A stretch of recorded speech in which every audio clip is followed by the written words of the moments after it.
but our operations are completely functioning, and in fact department has also started functioning.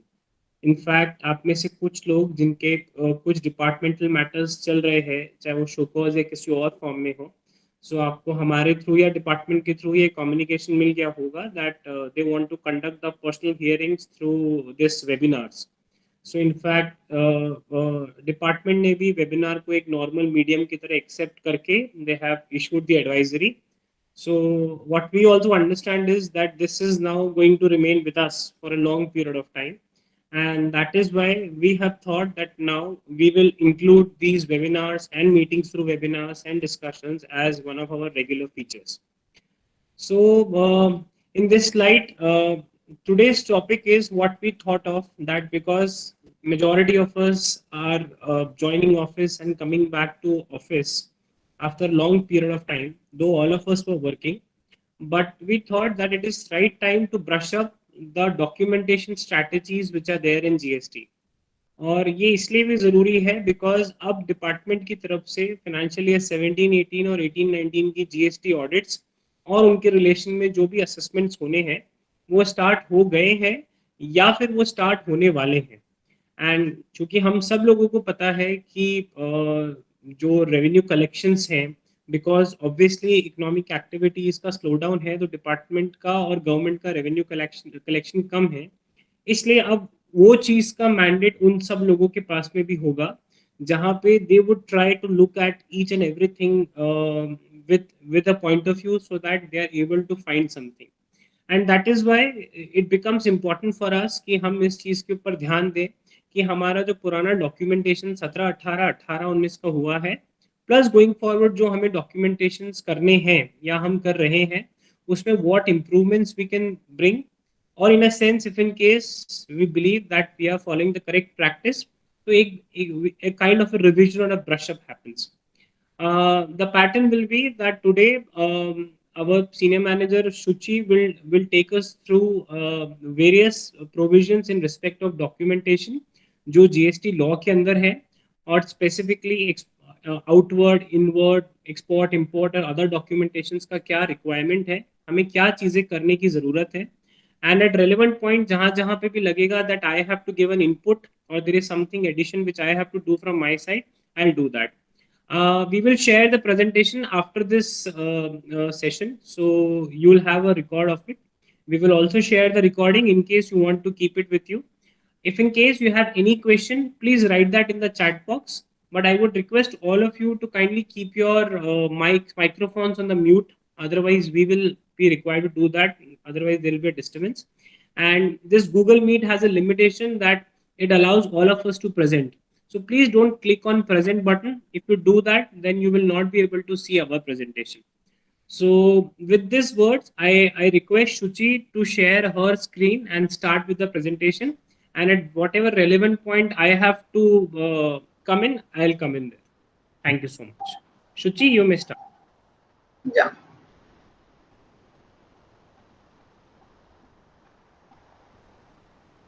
All of you may pin to and though you might be seeing the presentation on your screen, अगर आपको presentation नहीं दिख रहा है, you may click on the pin button. Okay. Thank you, Shuchi. You may start. Are you all able to see my screen? Yeah, we can see your screen. Okay, so I welcome you all to this DCO webinar series. As Yashar told, we are today discussing about the documentation aspects under GST in order to be sure that we are following the correct practices and we are also prepared for the GST audit for 17-18, which has to be undertaken very soon. So with this, we will start the broad topics. What we are covering are the documentation aspects in relation to registration, in relation to outward supplies, inward supplies, what documentation aspects have to be taken care of while we are filing the returns, what reporting is required in relation to documentation, the documentation strategies in relation to the records which are maintained in your accounting softwares or ERPs, and the document strategy for department actions. So these are the broad topics to be covered. Now I start with registration. So basically, you all know that there are certain provisions according to which we are liable to be registered under the GST Act, and that registration is state-wise. So if we undertake a supply from a state, we have to be registered in that state. If we are undertaking taxable supplies, that we are aware, and if we are undertaking some supplies, we are registered under those in those states. Now, what is to be taken care of in this is, हम registration तो करवा लेते हैं in a state, maybe we give the details for the place we principally operate from in that state, right? But what we generally miss is in a state. वो तो अपन देखे थे ना, आप गए थे जब. So in a state, we may have more than one business places. What is business place? Whenever you receive some goods at a place of operation, or you supply goods or services from that place, or maybe you're storing goods there, or maybe an agent of yours is carrying business from there. All those are the aspects which make a place of business under GST. And when a place is so covered under the law, it has to be reported in the registration application at GST portal, and that is a mandatory requirement. So what is to be taken care of? हमने एक बार registration ले लिया है, and we have given the places of business जो हमारी थी at the time of registration. But एक regular check is required that हमारी over the period of time कोई भी place of business अगर add हो रही है, as in we are getting a new place from where we are operating or storing goods or whatever, then we have to add that place on the GST portal, and we have to disclose that this is also a place of business. Similarly, if there is some business place which is not operative now, so it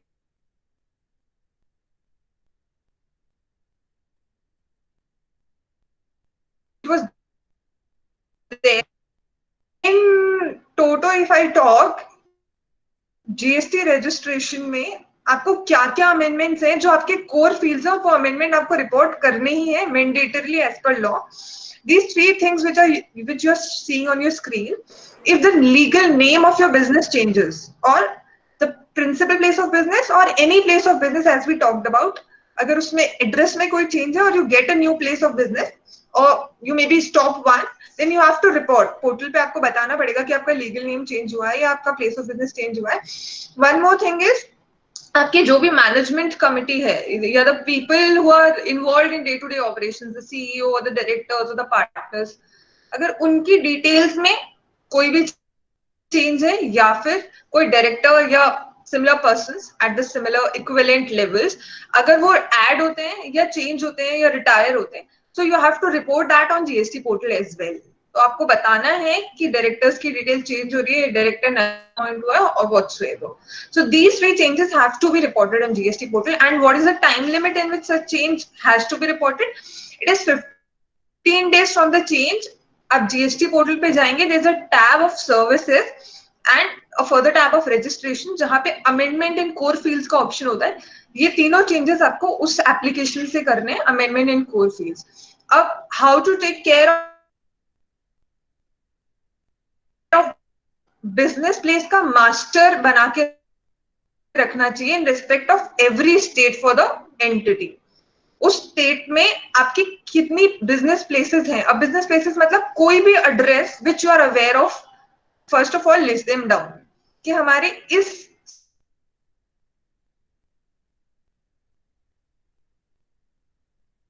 हमने वो जगह rent पे दिया हुआ है, but still you have to write it down. Okay, and maybe क्या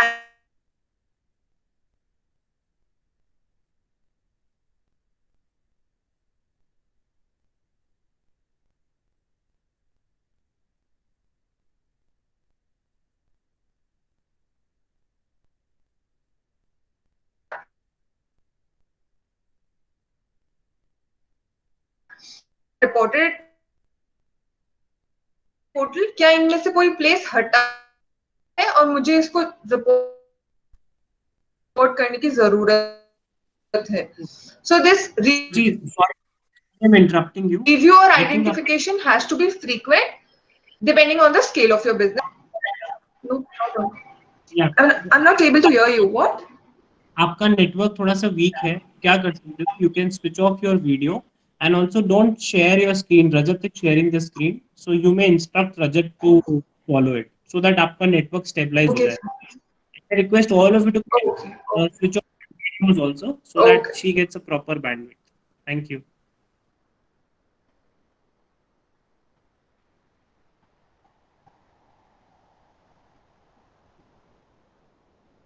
Okay, Shuchi, you may continue now. You are on mute. Am, am I audible properly? Yes, you are audible. You can continue. Okay. So this was relating to the business places. One more thing which I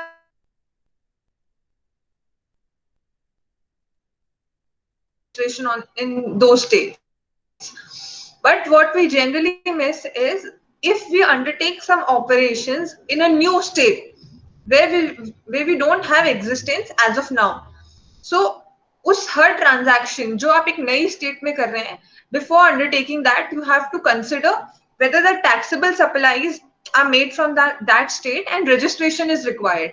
तो अगर आप किसी भी state में एक नया agent appoint कर रहे हैं या कोई भी एक नया address आपका create हो रहा है in a new state, so you must review whether you require registration in that state or not. So that has to be considered as well. Now, one more thing, this is a new provision under law which was brought through the Amendment Act. Although we have communicated this with you earlier also, but for a better understanding here, एक state में GST earlier used to allow one single registration except if you are having different business verticals operating in the same state. तो अगर एक state में आपको दो अलग-अलग GST registration लेना है, then you have to prove to the officer that you have separate business verticals.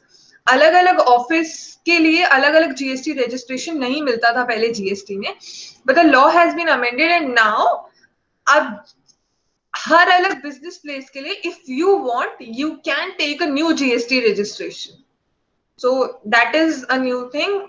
जो उसमें ध्यान रखने की चीज है वो ये है, generally intra state movement with in the same entity are not taxable, but if you take separate business place registrations like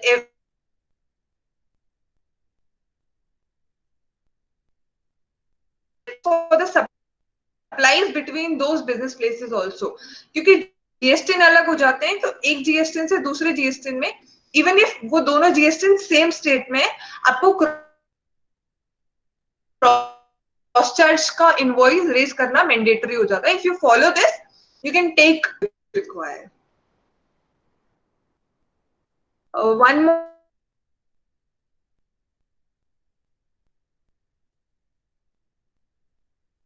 you have to see कि आपको स्टेट में जीएसटी रजिस्ट्रेशन लेने की जरूरत है या नहीं है. Sometimes what happens is आप occasionally कोई ट्रांजैक्शन एक नए स्टेट में करते happens in that case आपका वहां कोई बिजनेस प्लेस नहीं होता है. You don't take a place to operate for longer period of time there. आप occasionally एक ट्रांजैक्शन वहां करने गए हो for a very short period of time. You don't have a place of business there. लेकिन आप बिजनेस कोर्स में वहां कोई टैक्सेबल सप्लाई करने वाले हो, आप सिर्फ डिस्प्ले के लिए नहीं जा रहे हो, वहां से सप्लाई करने वाले हो. तो in that case you have to take a registration over there, but normal registration is not required. A relaxed sort of registration is there which is known as casual taxable person registration. You people are aware if you participate in exhibitions you do take that registration. वो registration exhibition शुरू होने या business शुरू होने के 5 दिन पहले वहां से ले वहां 5 days पहले वो registration obtain करना होता है और registration 90 days के लिए इफेक्टिव होता है. इस registration के रिस्पेक्ट में documentation aspects क्या है कि जब भी आप एक नॉर्मल जीएसटी से सीटीपी के जीएसटी पे माल या सर्विसेज का सप्लाई करते हो, ऑब्वियसली वहां पे आपका कोई फिक्स प्लेस ऑफ बिजनेस नहीं है, that's why you are taking CTP registration there.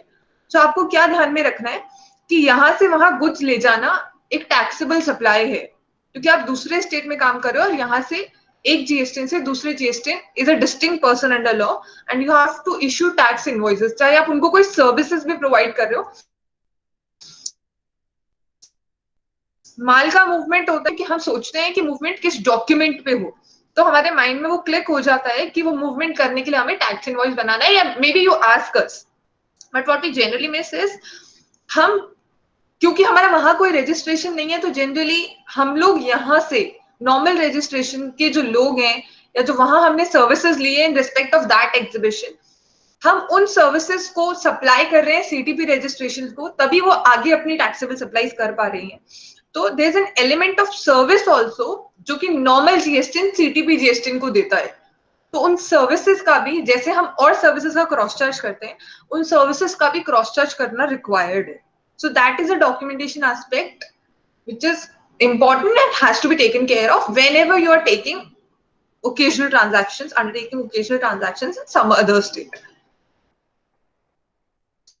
So one more thing which you people generally ask is, जब भी आप एग्जीबिशन करने जाते हैं, क्योंकि अभी आपको इतना बता दिया तो it clicks to your mind कि हमें क्या डॉक्यूमेंट बनाना है, हमें सीटीपी रजिस्ट्रेशन लेना है या नहीं। One exception to that is, जब आप किसी दूसरे स्टेट जा रहे हैं कहीं पार्टिसिपेट करने इन एग्जीबिशन, बट आपको वहां से कोई टैक्सेबल सप्लाई नहीं करना है, आप वहां जाएंगे, अपना माल डिस्प्ले करेंगे, but you will not sell from there. If that is so, that is the case, then you don't need to take the registration there. अगर आप वहां से ऑर्डर्स लेते हैं और अपने नॉर्मल जीएसटी से ही आप सप्लाई करते हैं, तो आपको डिस्प्ले वाली एग्जीबिशंस की स्टेट में रजिस्ट्रेशन लेने की जरूरत नहीं है। अब अगर रजिस्ट्रेशन लेने की जरूरत नहीं है, तो जो नॉर्मल जीएसटी से दूसरे स्टेट में माल जाएगा वो किस डॉक्यूमेंट पे जाएगा? That is a very general question. To answer that, वो मूवमेंट डिलीवरी चालान पे होना चाहिए, बिकॉज अगर बिना सप्लाई के कोई भी मूवमेंट ऑफ गुड्स होता है, then the GST law states that you have to make a delivery challan under which you are undertaking the transportation of goods not for supply. और अगर ऐसा हो रहा है, तो आपको ये प्रूव करने के लिए कि आपका डिलीवरी चालान एक सही डॉक्यूमेंट है फॉर द ट्रांजैक्शन अंडरटेकन, आपको डिलीवरी चालान में ये मेंशन करना चाहिए goods have been transported only for display in an exhibition in so and so state, and then you should generate the e-bill on the basis of that delivery challan.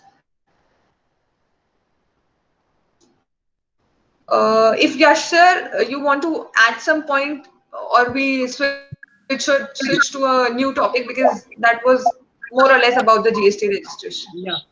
2 points I think which are important. सबसे पहला, हम जो authorized signatory का details registration में add करते हैं, so generally this question comes up that can anybody sign on the invoice who is not added as an authorized signatory on the GST portal, though registration certificate के अंदर नहीं आता है.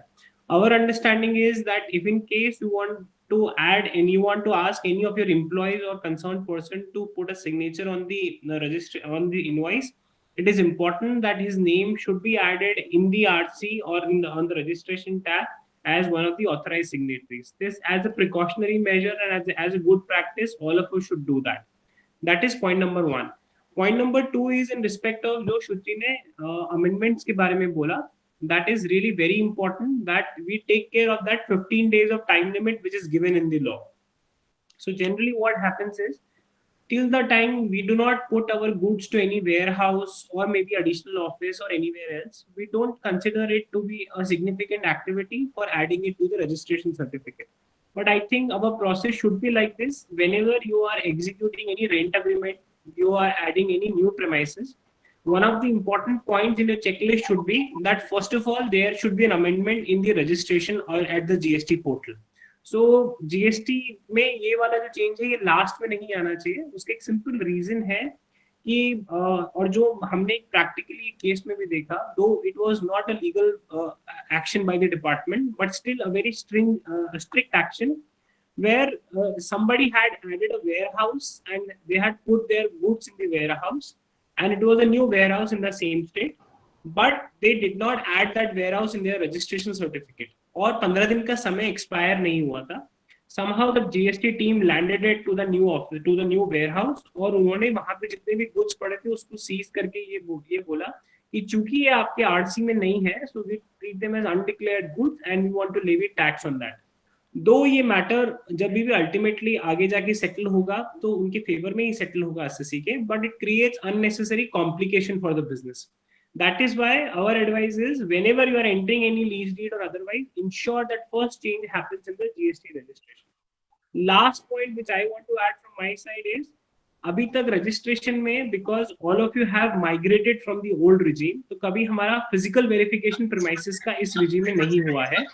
But there is a provision in the law which clearly says कि अगर officer को लगे at the time of granting registration तो वो रजिस्ट्रेशन देख के हमारे प्रीमाइसेस का फिजिकल वेरिफिकेशन कर सकते हैं. ये बिल्कुल एक्साइज जैसा है, बट एक्साइज में कंपलसरी होता था फिजिकल वेरिफिकेशन पहले, उसके बाद सर्टिफिकेट मिलता था. यहाँ पर डिस्क्रिशनरी है और रजिस्ट्रेशन मिलने के बाद में होता है ये, but still they have that power. So I think these 3-4 points in respect of registration, all of us can take care of. Shruti, you may continue.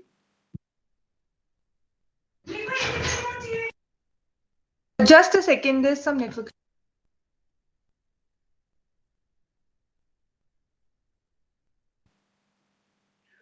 Okay, till the time Shuchi is replying, one more point I think which is very important is, so अभी आज के time पे registration के अंदर ऐसा है that there is no restriction. So हम एक ही रजिस्ट्रेशन के ऊपर we can have multiple GST numbers.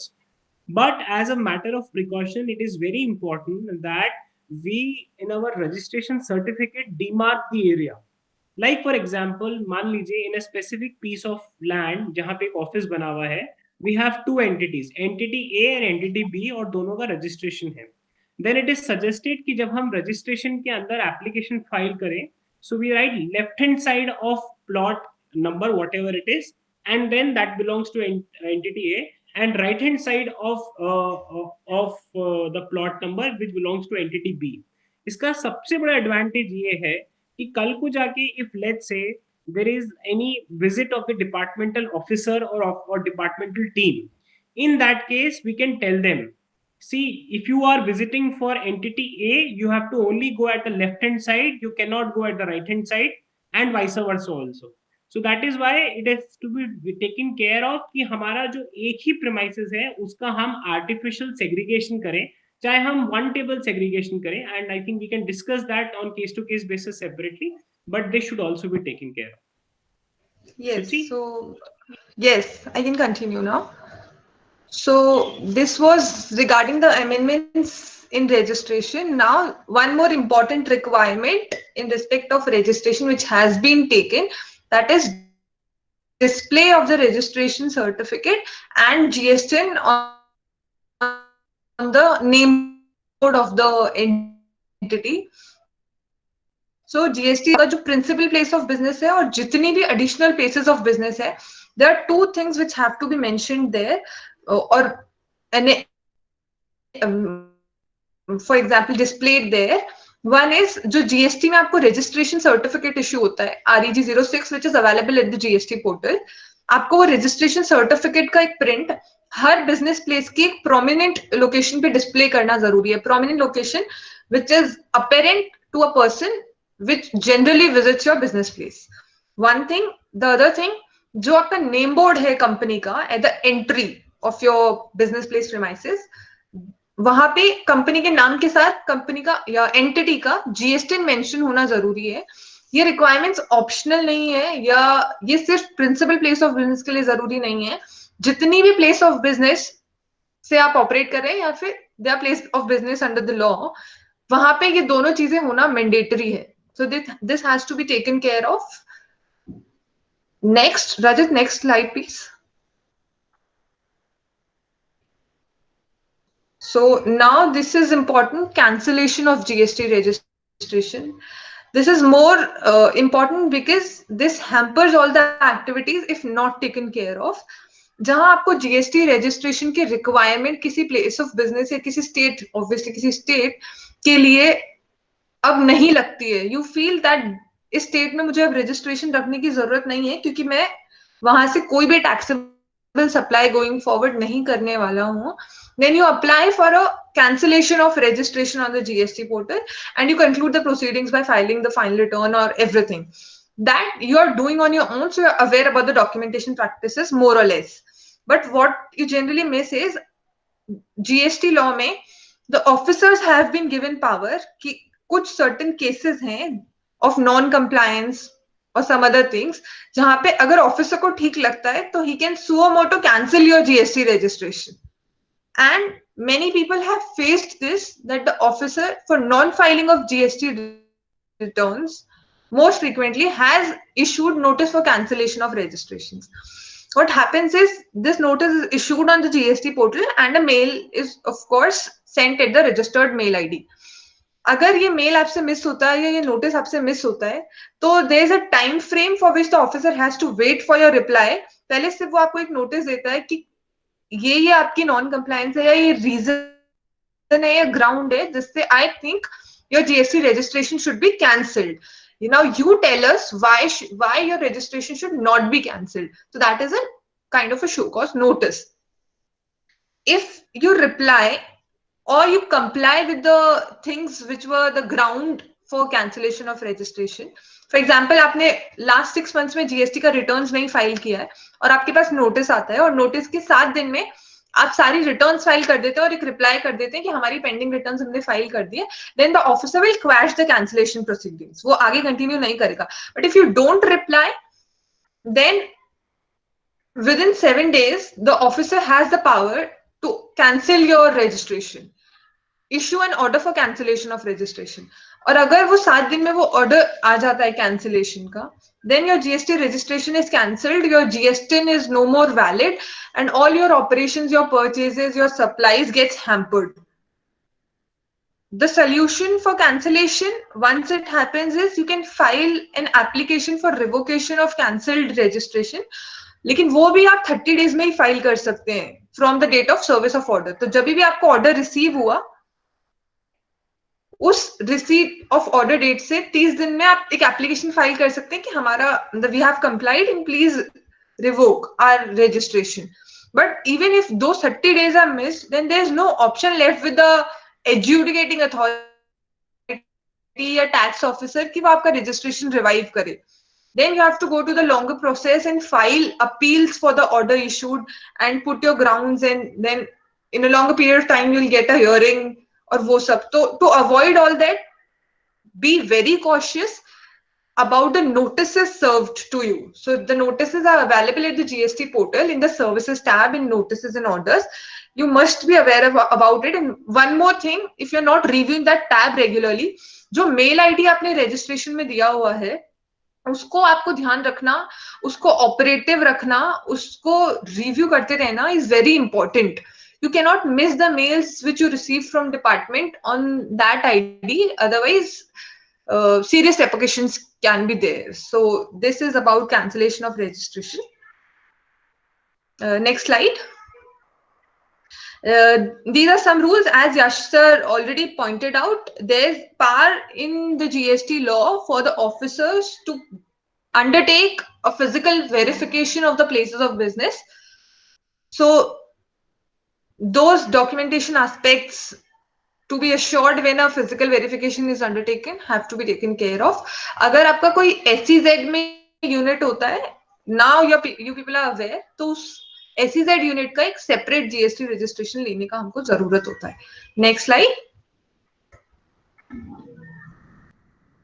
Next.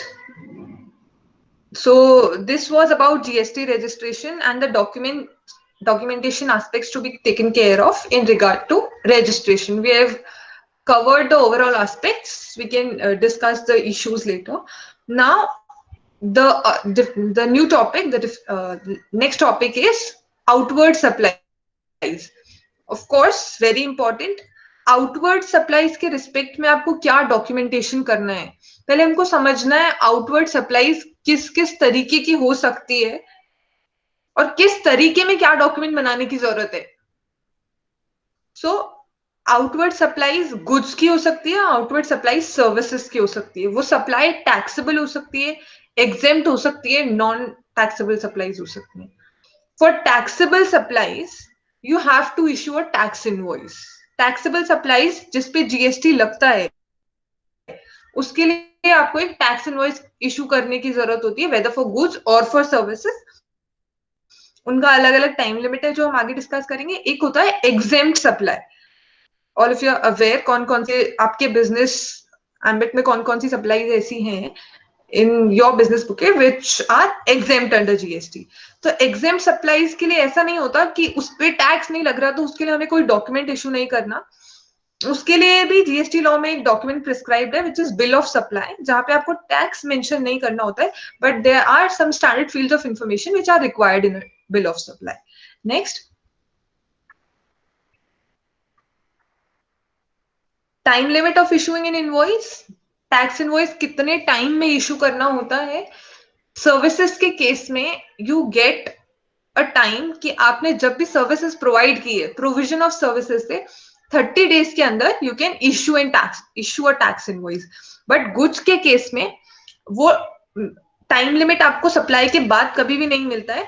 You have to issue the invoice before removing the goods from your place of business और at the time of removal. तो जैसे ही आप goods का movement start कर रहे हैं, the first step, movement of goods, removal of goods from your place of business. यहां से निकल रहे हैं गुड्स, सप्लाई के लिए निकल रहे हैं, तो वो बिना without cover of tax invoice that movement can not be undertaken. तो आपको गुड्स रिमूव करने के कितना भी टाइम पहले आप टैक्स इनवॉइस बना सकते हैं, that's not an issue, but up to the removal you have to issue a tax invoice. Case of services you get 30 days extra time limit. Services के केस में आपको टैक्स इनवॉइस 2 कॉपीज में बनाना होता है, एक रेसिपिएंट के लिए, एक आपको खुद रखना होता है in your records, duplicate for supply, and of course in case of goods there is one more copy that is for transporter. So the original one is for recipient, second one is for transporter, and the triplicate copy is for you, the supplier. You have to keep it in your records. Next slide.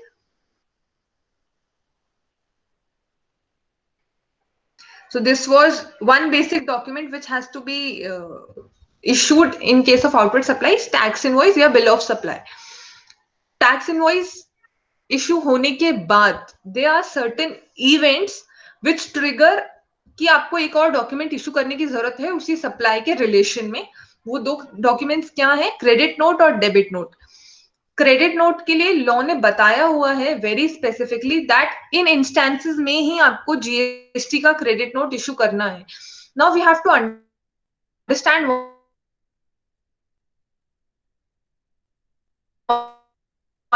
Document because counting document है. जब भी हमने कोई transaction record करा होता है तो going forward उस ट्रांजैक्शन में कोई भी चेंज होता है तो we immediately switch to issuing credit notes और डेबिट नोट्स. कि हमने पार्टी को अगर डेबिट कर दिया था सेल करके ज्यादा अमाउंट से, for whatever reason we have to credit them, we issue a credit note generally in accounting terms. हमको ये समझना है कि अकाउंटिंग टर्म्स में क्रेडिट नोट और डेबिट नोट से जीएसटी के डेबिट नोट और क्रेडिट नोट कैसे अलग हैं. क्यों अलग है? क्योंकि क्रेडिट नोट और डेबिट नोट जीएसटी में सिर्फ एक सप्लायर इशू कर सकता है और इनका एक पर्पस होता है, इनका एक जीएसटी में इम्पैक्ट होता है. कि क्रेडिट नोट का इम्पैक्ट है कि क्रेडिट नोट से जीएसटी की लाइबिलिटी कम होती है if you issue a GST credit note. So you have to be very cautious कि ये कब इशू कर सकते हैं लॉ में, और अगर किया है तो क्या एश्योरेंस होने का जरूरत है. तो क्रेडिट नोट कब इशू हो सकता है लॉ में? जब आपने एक टैक्सेबल सप्लाई की और आपने excess taxable value tax invoice में रिपोर्ट कर दी या एक्सेस टैक्स रिपोर्ट कर दिया. 2 केसेस जहां पे आप क्रेडिट नोट इशू करके वो वैल्यू या टैक्स आगे कम कर सकते हैं. अगर आपने कोई गुड्स का सप्लाई किया और अब आप उन गुड्स को रिटर्न कर रहे हैं तो you can the goods are being returned by the recipient to you, या फिर आपने कोई सर्विसेज प्रोवाइड की और रेसिपिएंट को सर्विसेज डेफिशिएंट लगी और you have agreed to issue a credit note. In cases में जीएसटी लॉ अलाउ करता है कि आप टैक्स ओरिजिनली अपने टैक्स इनवॉइस पे लिखा था जो कि आपकी टैक्स लाइबिलिटी थी, उसको आप कम कर सकते हैं. तो अगर मैंने गुड्स बेचा है और गुड्स मेरे पास वापस आया है गुड्स रिटर्न के फॉर्म में, तो मैंने पहले पूरे टैक्स इनवॉइस पे टैक्स लगाया था और अपनी जीएसटीआर 3B में जीएसटीआर 1 में उसे रिपोर्ट कर दिया था, तो पूरा टैक्स मुझे पे करना था. But now since goods have been returned I can issue a credit note and reduce my tax liability. What is important here is आपका liability कम हो रहा है पर revenue को कोई loss नहीं होना चाहिए. जब आपने 100 रुपए का invoice बनाया और उस पर 18 रुपए का tax लगाया, that tax has been taken as input tax credit by the recipient. Recipient ने उसकी credit ले ली है. अब जब रेसिपेंट वो गुड्स आपको वापस भेज रहा है और आप क्रेडिट नोट बना के अपनी लाइबिलिटी कम कर रहे हो, तो ऐसा नहीं होना चाहिए कि वो 18 रुपए का क्रेडिट अभी भी आपके रेसिपेंट ने लेके रखा हुआ है, उसने रिवर्स नहीं किया है. आपको the burden here is on the supplier कि अगर उसने अपना लाइबिलिटी कम करना है, अगर उसको अपना टैक्स लाइबिलिटी कम करना है, तो ही हैज टू इंश्योर कि उसके रेसिपेंट ने अपना आईटीसी रिवर्स कर दिया है. Now this brings a very important documentation requirement कि आपको कैसे पता हो या how do you prove that you were aware that the recipient has reversed its credit. तो जहां पे आप credit notes issue करते हैं, you can take undertaking from your recipients that they are reversing the input tax credit on your respective credit notes. This is one thing. In case of debit notes increase your GST liability. वो क्यों issue होते हैं कि आपने tax invoice में कम taxable value या कम tax report किया और आपको बाद में पता चला कि ज्यादा टैक्सेबल वैल्यू या ज्यादा टैक्स रिपोर्ट करने का जरूरत है, तो आप उसी इनवॉइस का रेफरेंस देते हुए एक डेबिट नोट बना सकते हैं जिसको आप 3B और 1 में रिपोर्ट करके अपना टैक्स 3B के थ्रू पे कर सकते हैं. Next slide.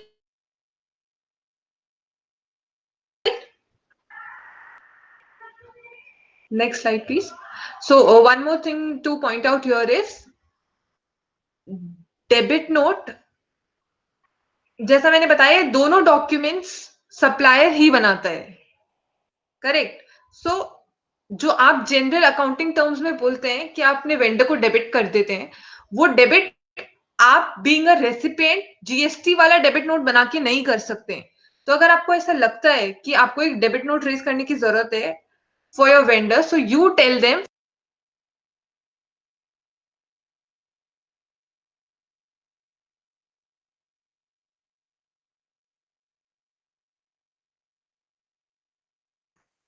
Sorry to interrupt, Shuchi. Your voice is not clear. I guess you are on mute. Shuchi. Oh. Yes. Is it audible now? Yeah. Okay.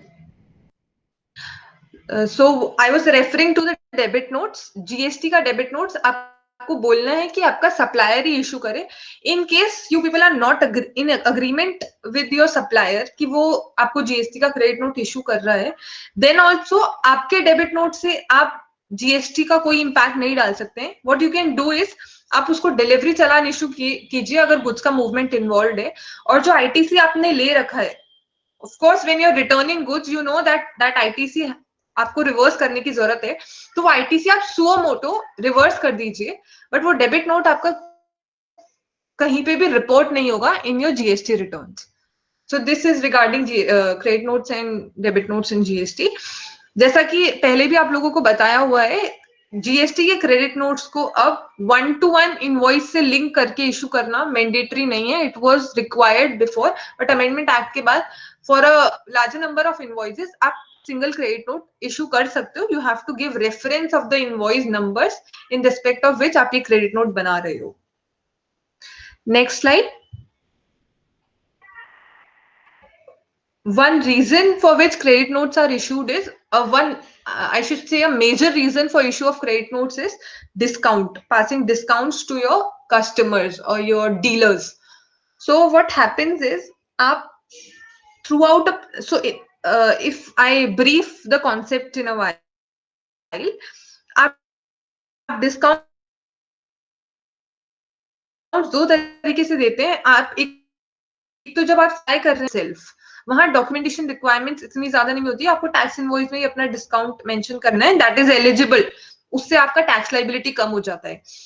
What is more difficult to prove is that अगर वो discount आप बाद में दे रहे हो, आपने tax invoice तो आज इशू कर दिया है, आपको 6 मंथ्स बाद उसी टैक्स इनवॉइस के रिस्पेक्ट में डिस्काउंट देना है, तो वो डिस्काउंट आप कैसे प्रूव करेंगे that it is eligible under law?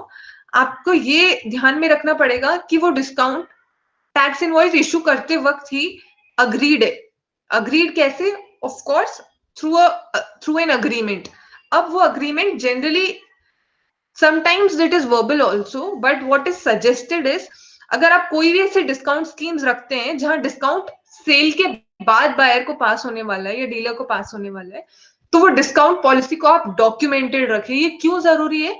To clearly prove that your discount was pre agreed at the time of supply, ताकि उससे जीएसटी लाइबिलिटी रिड्यूस हुई है, इस बात से डिपार्टमेंट को कोई दिक्कत ना हो या वो कोई इश्यू रेज ना कर पाए। We are strong on the footing कि हमारा डिस्काउंट पहले से अग्रीड था, उसका सिर्फ क्रेडिट नोट बाद में इशू हुआ है, जो कि सेक्शन 15 सबसेक्शन 3 क्लियरली अलाउ करता है।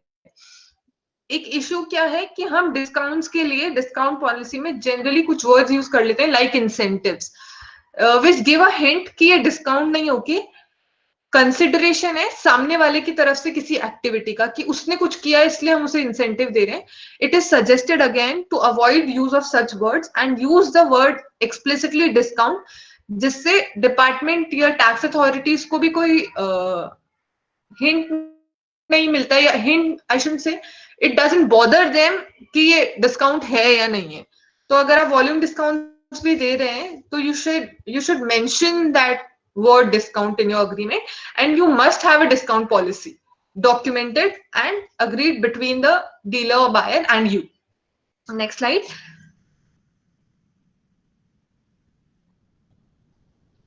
For debit notes, I covered at the same time. ये debit notes आपके output liability को increase करते हैं और आपको इनको 1 और 3B में report करके tax पे करना होता है. Now the next slide tells you कि क्या document जो जीएसटी लॉ में बनने हैं, invoice, bill of supply, export invoice या जो भी डॉक्यूमेंट्स हैं which are mentioned here in this list, इसमें क्या क्या इंफॉर्मेशन होना जरूरी है, क्योंकि ये सब डॉक्यूमेंट्स अभी आप इशू कर रहे हैं throughout, there been 3 years from G. So you have a format of these documents, but you should be aware कि इन डॉक्यूमेंट्स के इन फॉर्मेट्स में या इंफॉर्मेशन में किसी तरीके की गलती नहीं है। ये चार्ट यहाँ लिखने का पर्पस ये है कि इनमें से एक तो कोई भी फील्ड ऑफ इंफॉर्मेशन मिस नहीं होना चाहिए, ये डॉक्यूमेंट्स बनने चाहिए, ये फील्ड ऑफ इंफॉर्मेशन भी होनी चाहिए, and these details should be correct. So HSN सही होना चाहिए, डिस्क्रिप्शन होना चाहिए गुड्स एंड सर्विसेज का, टैक्स सेपरेटली मेंशन होना चाहिए, and so on and so forth. We can move on to the next slide. Or before that, since the topic has been covered specifically in relation to domestic supplies or outward supplies, if Yasha, you want to add any point here? Yeah, 2-3 points. First of all, जैसा all of us know procedurally, all in respect of goods, हमें एक ही invoice को we have to issue in 3 type: original, duplicate and triplicate. Now what happens if we don't do that? So इसका मैं आपको excise regime का precedence बता सकता हूँ, how department looks at it. So department का अंडरस्टैंडिंग ये होता है कि that a receiver can take credit on a duplicate document only, he cannot take credit on a triplicate or maybe on the original document. तो आपका जो receiver है, जो आपकी इनवॉइस पे क्रेडिट लेने वाला है, if that invoice does not mention duplicate, or if by chance that invoice mentions original triplicate by whatever reason, then there can be a issue with the receiver as to say, जहाँ पे department उसको unnecessary bother कर सकता है ये कह के that you will not be eligible for credit because you do not have a proper document.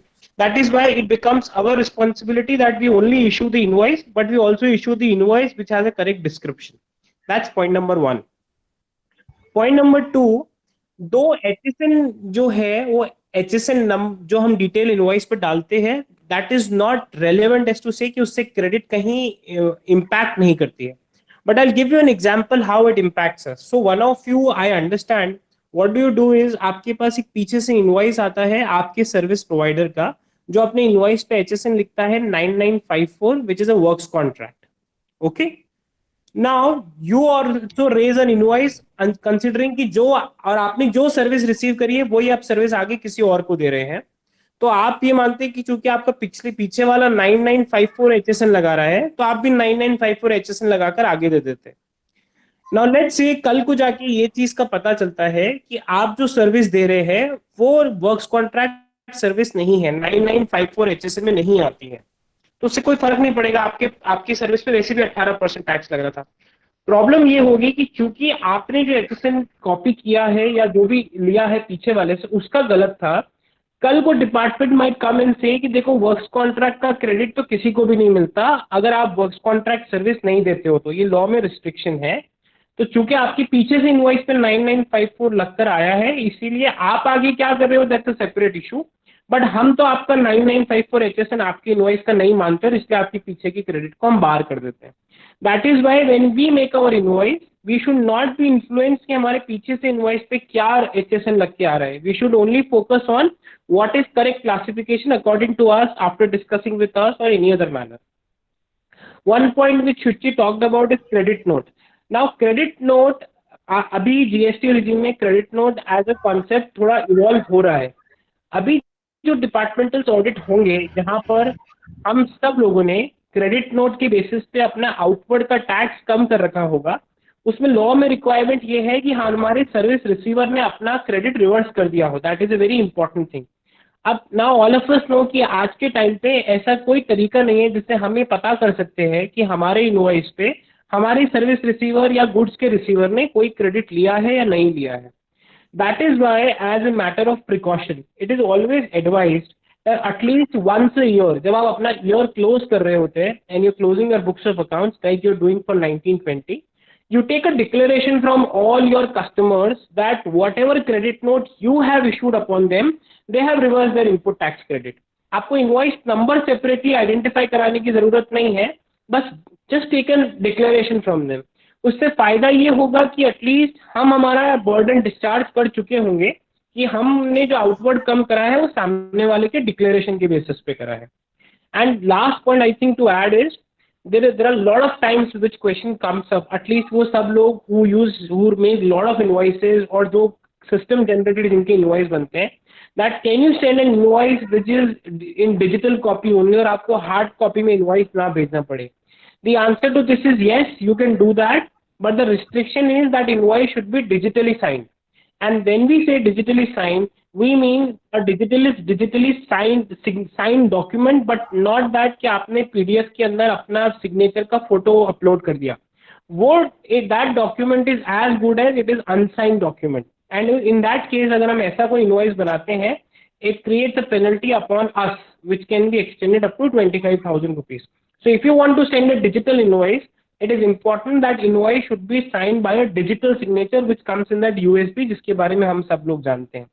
So वो प्रिकॉशन हमें ध्यान रखने की जरूरत है in respect of the small nuances of the invoice, जिसके बेसिस पे we can take care that we do not fall into unnecessary litigation and fraud. You may continue, Shuchi.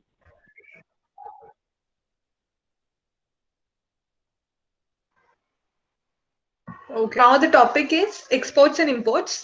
Outward or inward supplies का documentation का when we are talking about that, it covers exports and imports, but since exports and imports substantially differ in the documentation aspects, I am covering it as a separate topic. जब export, you are undertaking a transaction of export of goods or services, what has to be taken care of? Generally, in domestic transactions, if your supply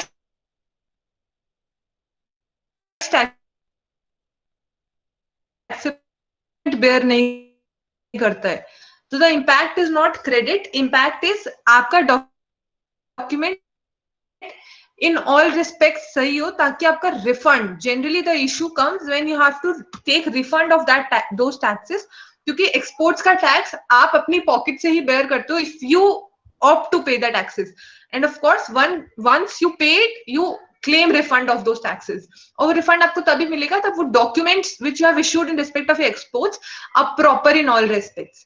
So export invoice पहला document, जब भी आपको export कर रहे हो whether of goods or services, आप opt कर सकते हो कि आपको वो export with payment of tax करना है या without payment of tax. We frequently discuss with many people कि उनको कब क्या करने की जरूरत है. There is no standard timeline or a fixed time limit कि आपको इतने time के लिए एक ही तरीके से export करना है. For every transaction you can plan whether you have to do it on payment of IGST or under LUT without paying any tax. That is up to you. अब अगर आप opt करते हैं either of these two things of course. Then आपको आपके invoice पे this endorsement should be mentioned. ये जरूरी है मेंशन करना कि वो export with payment of tax है या विदाउट पेमेंट ऑफ टैक्स है. और ये लाइन जो स्क्रीन पे आपको दिख रहा है ये आपको आपके इनवॉइस पे मेंशन होना जरूरी है. Next slide.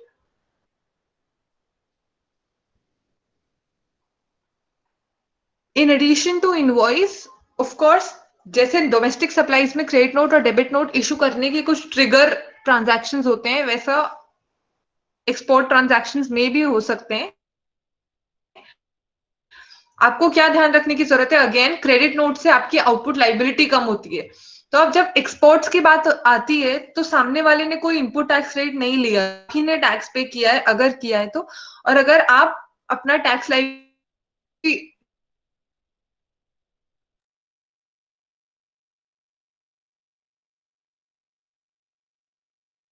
किया with payment of tax for sale of goods, तो आपने एक्सपोर्ट किया, आपने गुड्स भेजे और आपने उस पर टैक्स इनवॉइस जो कि आपने क्योंकि with payment of tax export किया, आपने 3B में रिपोर्ट की, 1 में रिपोर्ट की correctly with correct amount of taxes and all details including shipping bills and everything. और क्योंकि वो गुड्स आपका with in time limit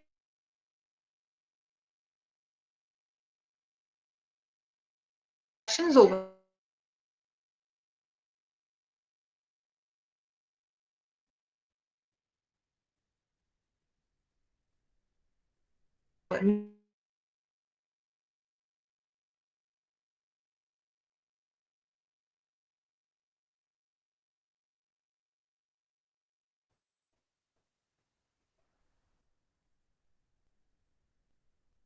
Sorry to interrupt. Shuchi, your voice is not clear.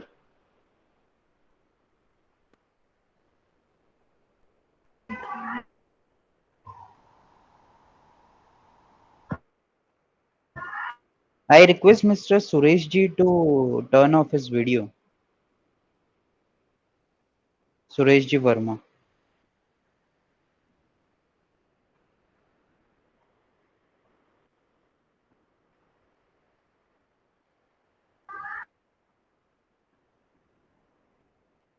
Shuchi, you can continue.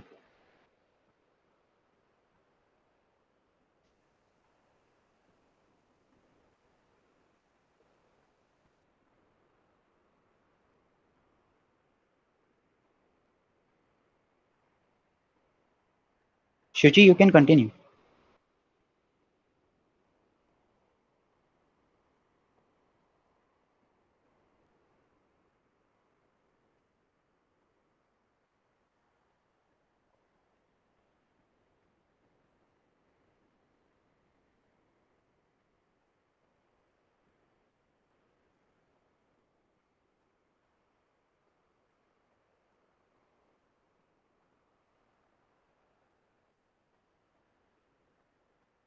Sorry for interruption. Give me a moment. We are connecting with Shuchi.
am I audible to all?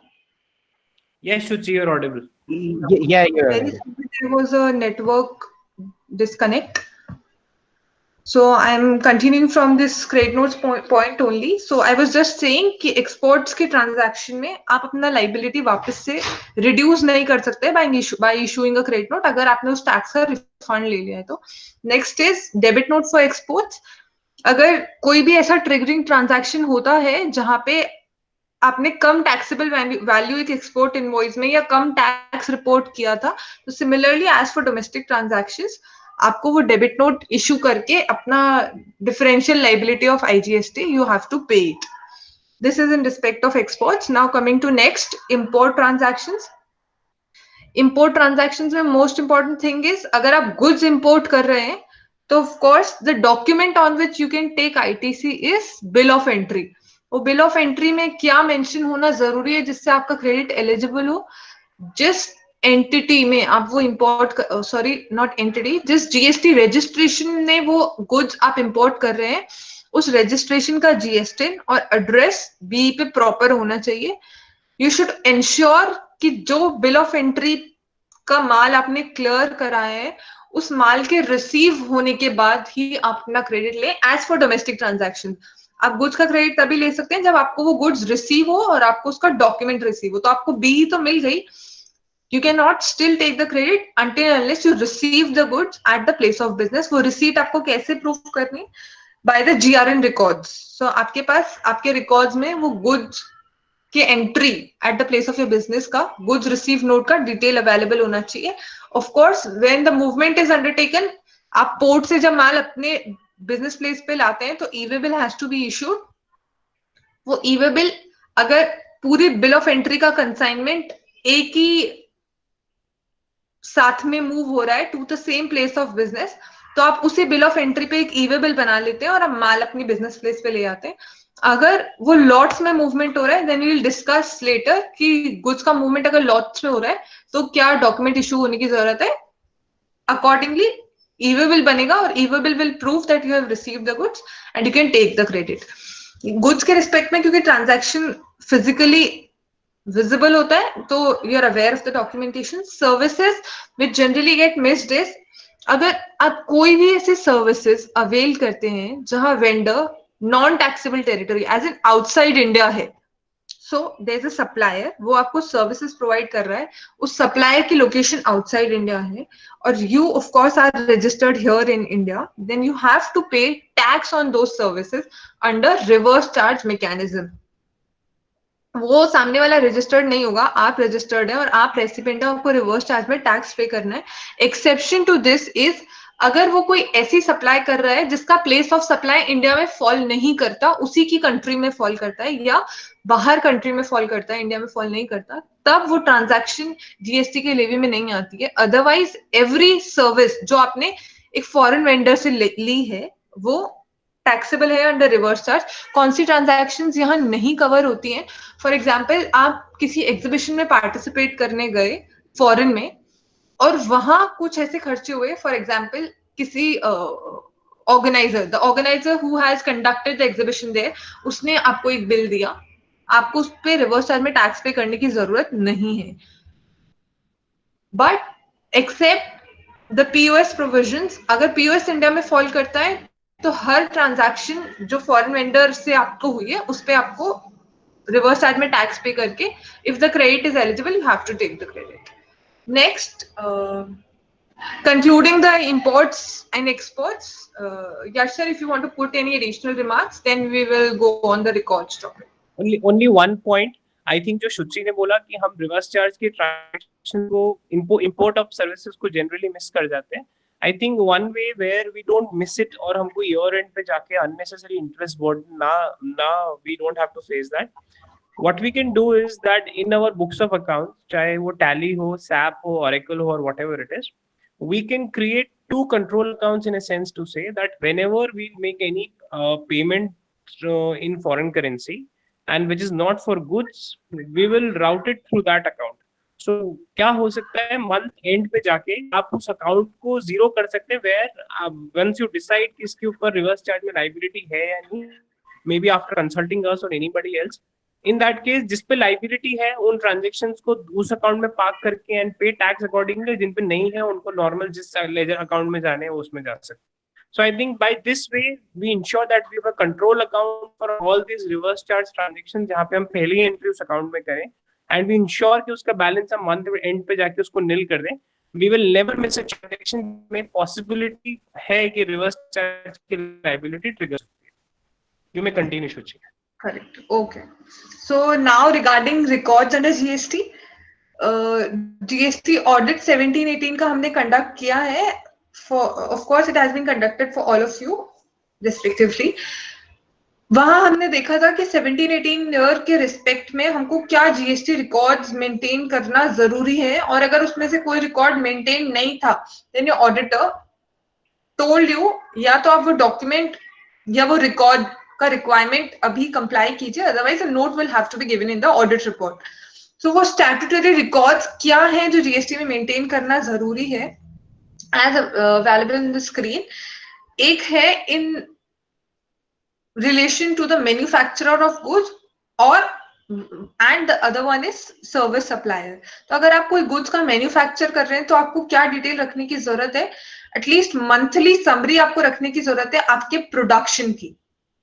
Quantitative details रखने की जरूरत है कि आपने जो production किया उसमें क्या रॉ मटेरियल और क्या सर्विसेज यूज हुआ, और जो भी उसमें रॉ मटेरियल का वेस्ट या फिर बाय प्रोडक्ट्स जनरेट हुए उसका डिटेल एक मैन्युफैक्चरर के पास होना जरूरी है इन respect of his production department.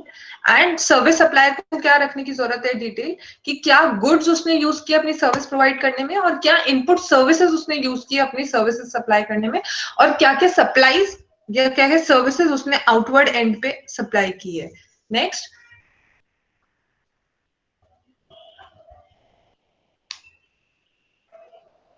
these records, so the first one, or for the first three ones, the two words or phrases which have been frequently used till date are outward register and inward register.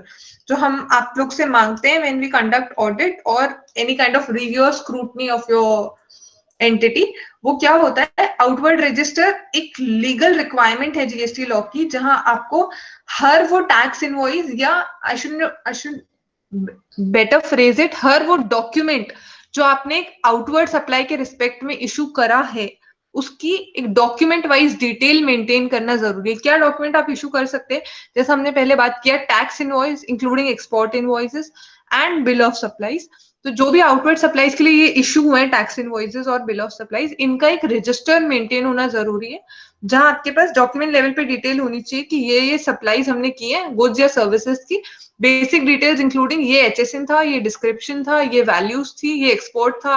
मतलब transaction को flag करके रख सकते हैं या फिर separate record रख सकते हैं कि ये एक्सपोर्ट्स थी या एसईजेड सप्लाईज थी. फ्लैगिंग होना क्यों जरूरी है? क्योंकि जो डॉक्यूमेंटेशन रिक्वायरमेंट्स है वहां लॉ बोलता है आपको एक एक्सपोर्ट रजिस्टर मेंटेन करना है. अब वो एक्सपोर्ट रजिस्टर क्या है? एक्सपोर्ट इनवॉइसेस की डॉक्यूमेंट वाइज डिटेल. तो अगर आपका एक सिंगल रिपोर्ट आपकी ईआरपी में बन रहा है regarding your export outward supplies, अगर उसमें टैगिंग है एक्सपोर्ट की, तो आप एक्सपोर्ट का रजिस्टर उससे इजिली फेच कर सकते हो. सिमिलरली टैक्स इनवॉइसेस के अलावा टैक्स इनवॉइसेस से रिलेटेड, आउटवर्ड सप्लाई से रिलेटेड जो क्रेडिट नोट्स या डेबिट नोट्स आपने बनाए हैं वो उसका भी रजिस्टर होना जरूरी है. This is with regard to your outward supplies. Similarly आपके इनवर्ड सप्लाईज के लिए और ज्यादा इंपॉर्टेंट हो जाता है डॉक्यूमेंटेशन, क्योंकि डॉक्यूमेंटेशन के बेसिस पे ही आप वो क्रेडिट का एलिजिबिलिटी प्रूव कर सकते हैं. तो वहां आपके लिए क्या होना जरूरी है? हर इनवॉइस का डिटेल, सप्लायर ने जो इनवॉइस आपको इशू किया है with invoice number. Generally what happens it is mostly when you maintain your books in simple software like tally, आपके पास बिल आता है और आप वो बिल का एंट्री कर देते हैं without mentioning the supplier invoice number. In some cases it is very difficult to trace the document. वो वाउचर नंबर से, although in some cases it is traceable, in some other cases it is not. आपकी books of accounts में itself वो supplier का invoice number बहुत चीजों के लिए होना जरूरी है. तो अगर वो सप्लायर इनवॉइस नंबर आप अपने बुक्स में ही, टैली में ही एक फील्ड होता है सप्लायर इनवॉइस नंबर, वहां रिकॉर्ड करेंगे तो आप एक रिपोर्ट फेच कर सकते हैं जिससे आप अपना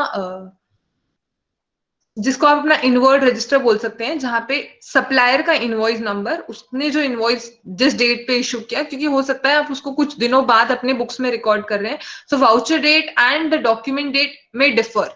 सप्लायर ने किस डेट पे वो इनवॉइस इशू किया और आपने कब रिकॉर्ड किया, तो उसका डेट भी होना जरूरी है।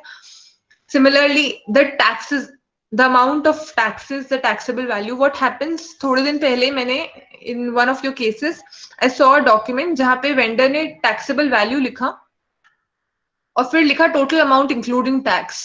अगर डॉक्यूमेंट में टैक्स का अमाउंट सेपरेटली मेंशन नहीं है तो that is not a valid document, वो डॉक्यूमेंट में होना जरूरी है। तो सिमिलरली वैल्यूज, टैक्सेस, क्रेडिट की एलिजिबिलिटी, ये सब चीजों का फ्लैग करते हुए एक इनवर्ड रजिस्टर आपके पास होना चाहिए। अगेन उन इनवर्ड सप्लाईज या उन टैक्स इनवॉइसेस से रिलेटेड अगर सप्लायर ने कोई डेबिट नोट या क्रेडिट नोट इशू किए हैं तो उन डेबिट नोट्स और क्रेडिट नोट्स का भी रजिस्टर होना चाहिए। It should be included in the inward register और may be it can be maintained separately, but it has to be there. ये इनवर्ड और आउटवर्ड के दो रिकॉर्ड्स हैं मेजर बास्केट, अगर मैं बोलूं इसको, एक आउटवर्ड रजिस्टर, एक इनवर्ड रजिस्टर, जिनमें ये डिटेल्स होनी चाहिए। Then there is one record which is stock of goods. It is very important. Department आपसे किसी भी दिन का स्टॉक स्टेटमेंट मांग सकता है, दैट उस दिन पे आपके पास क्या स्टॉक है, उस स्टॉक को आपको बाइफिकेटेड वे में किस HSN का, किस डिस्क्रिप्शन का, कितना क्वांटिटी ऑफ गुड्स आपके पास एज ऑन डेट है, this was stock. And one more thing, you have to depict through your records the movement of your goods। तो एक दिन पे स्टॉक कितना है वो रजिस्टर होना सफिशिएंट नहीं है। आपके बुक्स ऑफ अकाउंट्स में फ्लो या फिर movement of goods, movement of stock should be depicted, और उसका भी एक रजिस्टर होना चाहिए which is generally known as stock movement register. उसमें क्या होना चाहिए, आपके स्टॉक का ओपनिंग बैलेंस कितना था ड्यूरिंग द ईयर और ड्यूरिंग द मंथ, आपने या every date on whatever frequency you are recording the receipts or supplies there, आपका ओपनिंग बैलेंस कितना था, क्या माल आपको रिसीव हुआ, क्या आपने सप्लाई कर दिया, what goods have been lost, stolen, destroyed, written off, disposed of as gift or free sample। ये क्या है, गुड्स एग्जिट हुए हैं आपके स्टॉक से कैसे, या तो वो जल गए या किसी भी वे में डिस्ट्रॉय हो चुके हैं, खो गए, दे हैव बीन स्टोलन, या फिर आपने गुड्स को राइट ऑफ कर दिया है on a decision made by you और मैनेजमेंट, या आपने वो गुड्स एज गिफ्ट और फ्री सैंपल डिस्ट्रीब्यूट कर दिया है। ये सारे जो एग्जिट मोड्स हैं आपके गुड्स के, ये आपके स्टॉक रजिस्टर में दिखने चाहिए। So you should have a line item, ये HSN का ये गुड्स इतना क्वांटिटी मेरे पास था, इतना रिसीव हुआ, इतना सप्लाई हुआ, और ये मैंने सैंपल की तरह डिस्ट्रीब्यूट कर दिया, and the balance is the closing. ये स्टॉक का डिटेल आपको अपने रॉ मटेरियल के लिए भी रखना जरूरी है, फिनिश्ड गुड्स के लिए भी रखना जरूरी है। और वन मोर इंपॉर्टेंट थिंग, अगर दोनों ही फॉर्म में, रॉ मटेरियल में भी अगर कोई मटेरियल स्क्रैप हुआ है और फिनिश गुड्स में भी कोई मटेरियल स्क्रैप हुआ है, that scrap must be apparently there in your register, it should be there, so that जो रिक्वायर्ड ट्रीटमेंट है लॉ में स्क्रैप का वो आपको करना है। तो पहले स्टॉक रजिस्टर में स्क्रैप का डिटेल होना जरूरी है। ऑफ कोर्स यू नो कि अगर कोई गुड स्क्रैप होता है तो आपको उस पर ITC रिवर्स करने की जरूरत होती है। Next,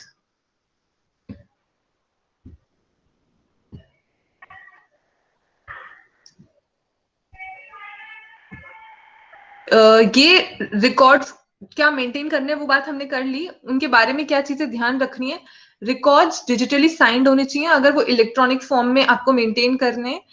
if not, hard copies of those should be signed and kept on files so that department अगर मांगता है तो आप वो प्रोड्यूस कर सके। आपके रिकॉर्ड्स में कोई भी एंट्री रिमूव नहीं होनी चाहिए after once they are finalised, और अगर होती है तो उसका लॉग मेंटेन होना चाहिए कि ये डिलीट हुई है या एडिट हुई है एंट्रीज। नेक्स्ट,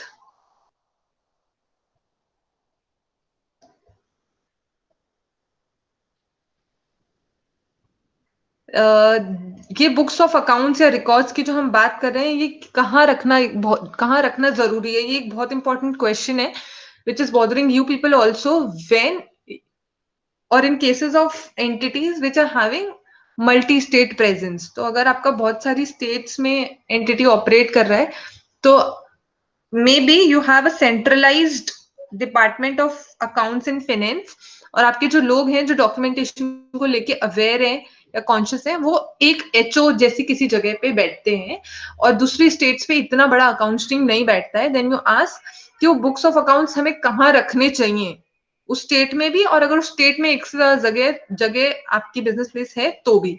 तो अगर आपको एक स्टेट में ये क्वेश्चन जहां तक रेलेवेंट है, तो प्रिंसिपल प्लेस ऑफ बिजनेस पे सारी बुक्स ऑफ अकाउंट्स होना मैंडेटरी है, और एडिशनल प्लेस ऑफ बिजनेसेस पे भी उस रिस्पेक्टिव प्लेस से रिलेटेड रिकॉर्ड्स होना जरूरी है। अब रिकॉर्ड्स होना जरूरी का ये मतलब नहीं कि आपको सारे इनवॉइसेस की कॉपी हर गोडाउन पे रखनी है।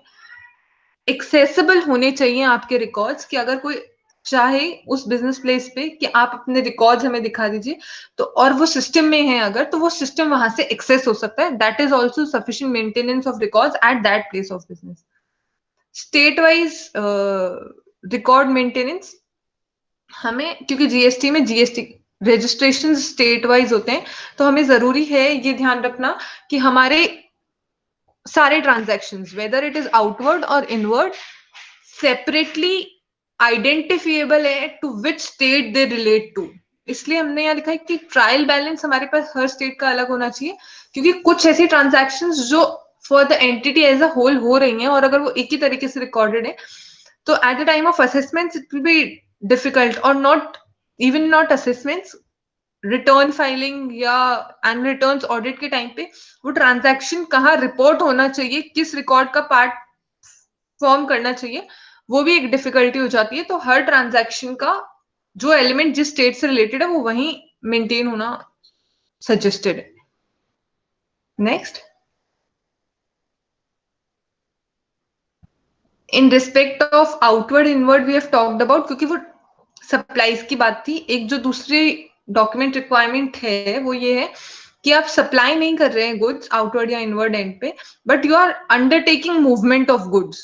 तो वो movement generally you do in on the basis of delivery challan. तो वो डिलीवरी चालान जो आपने इशू किए हैं या वो डिलीवरी चालान जो आपने रिसीव किए हैं, दोनों का एक रजिस्टर होना इंपॉर्टेंट है। और स्पेसिफिकली फॉर जॉब वर्क जो डिलीवरी चालान इशू हुए हैं, या फिर वो डिलीवरी चालान जिसके बेसिस पे गुड्स वापस आए हैं, वो जॉब वर्क वाले डिलीवरी चालान का एक रजिस्टर सेपरेटली मेंटेन होना ऑफ कोर्स बहुत जरूरी है। You have observe this while filing आईटीसी4।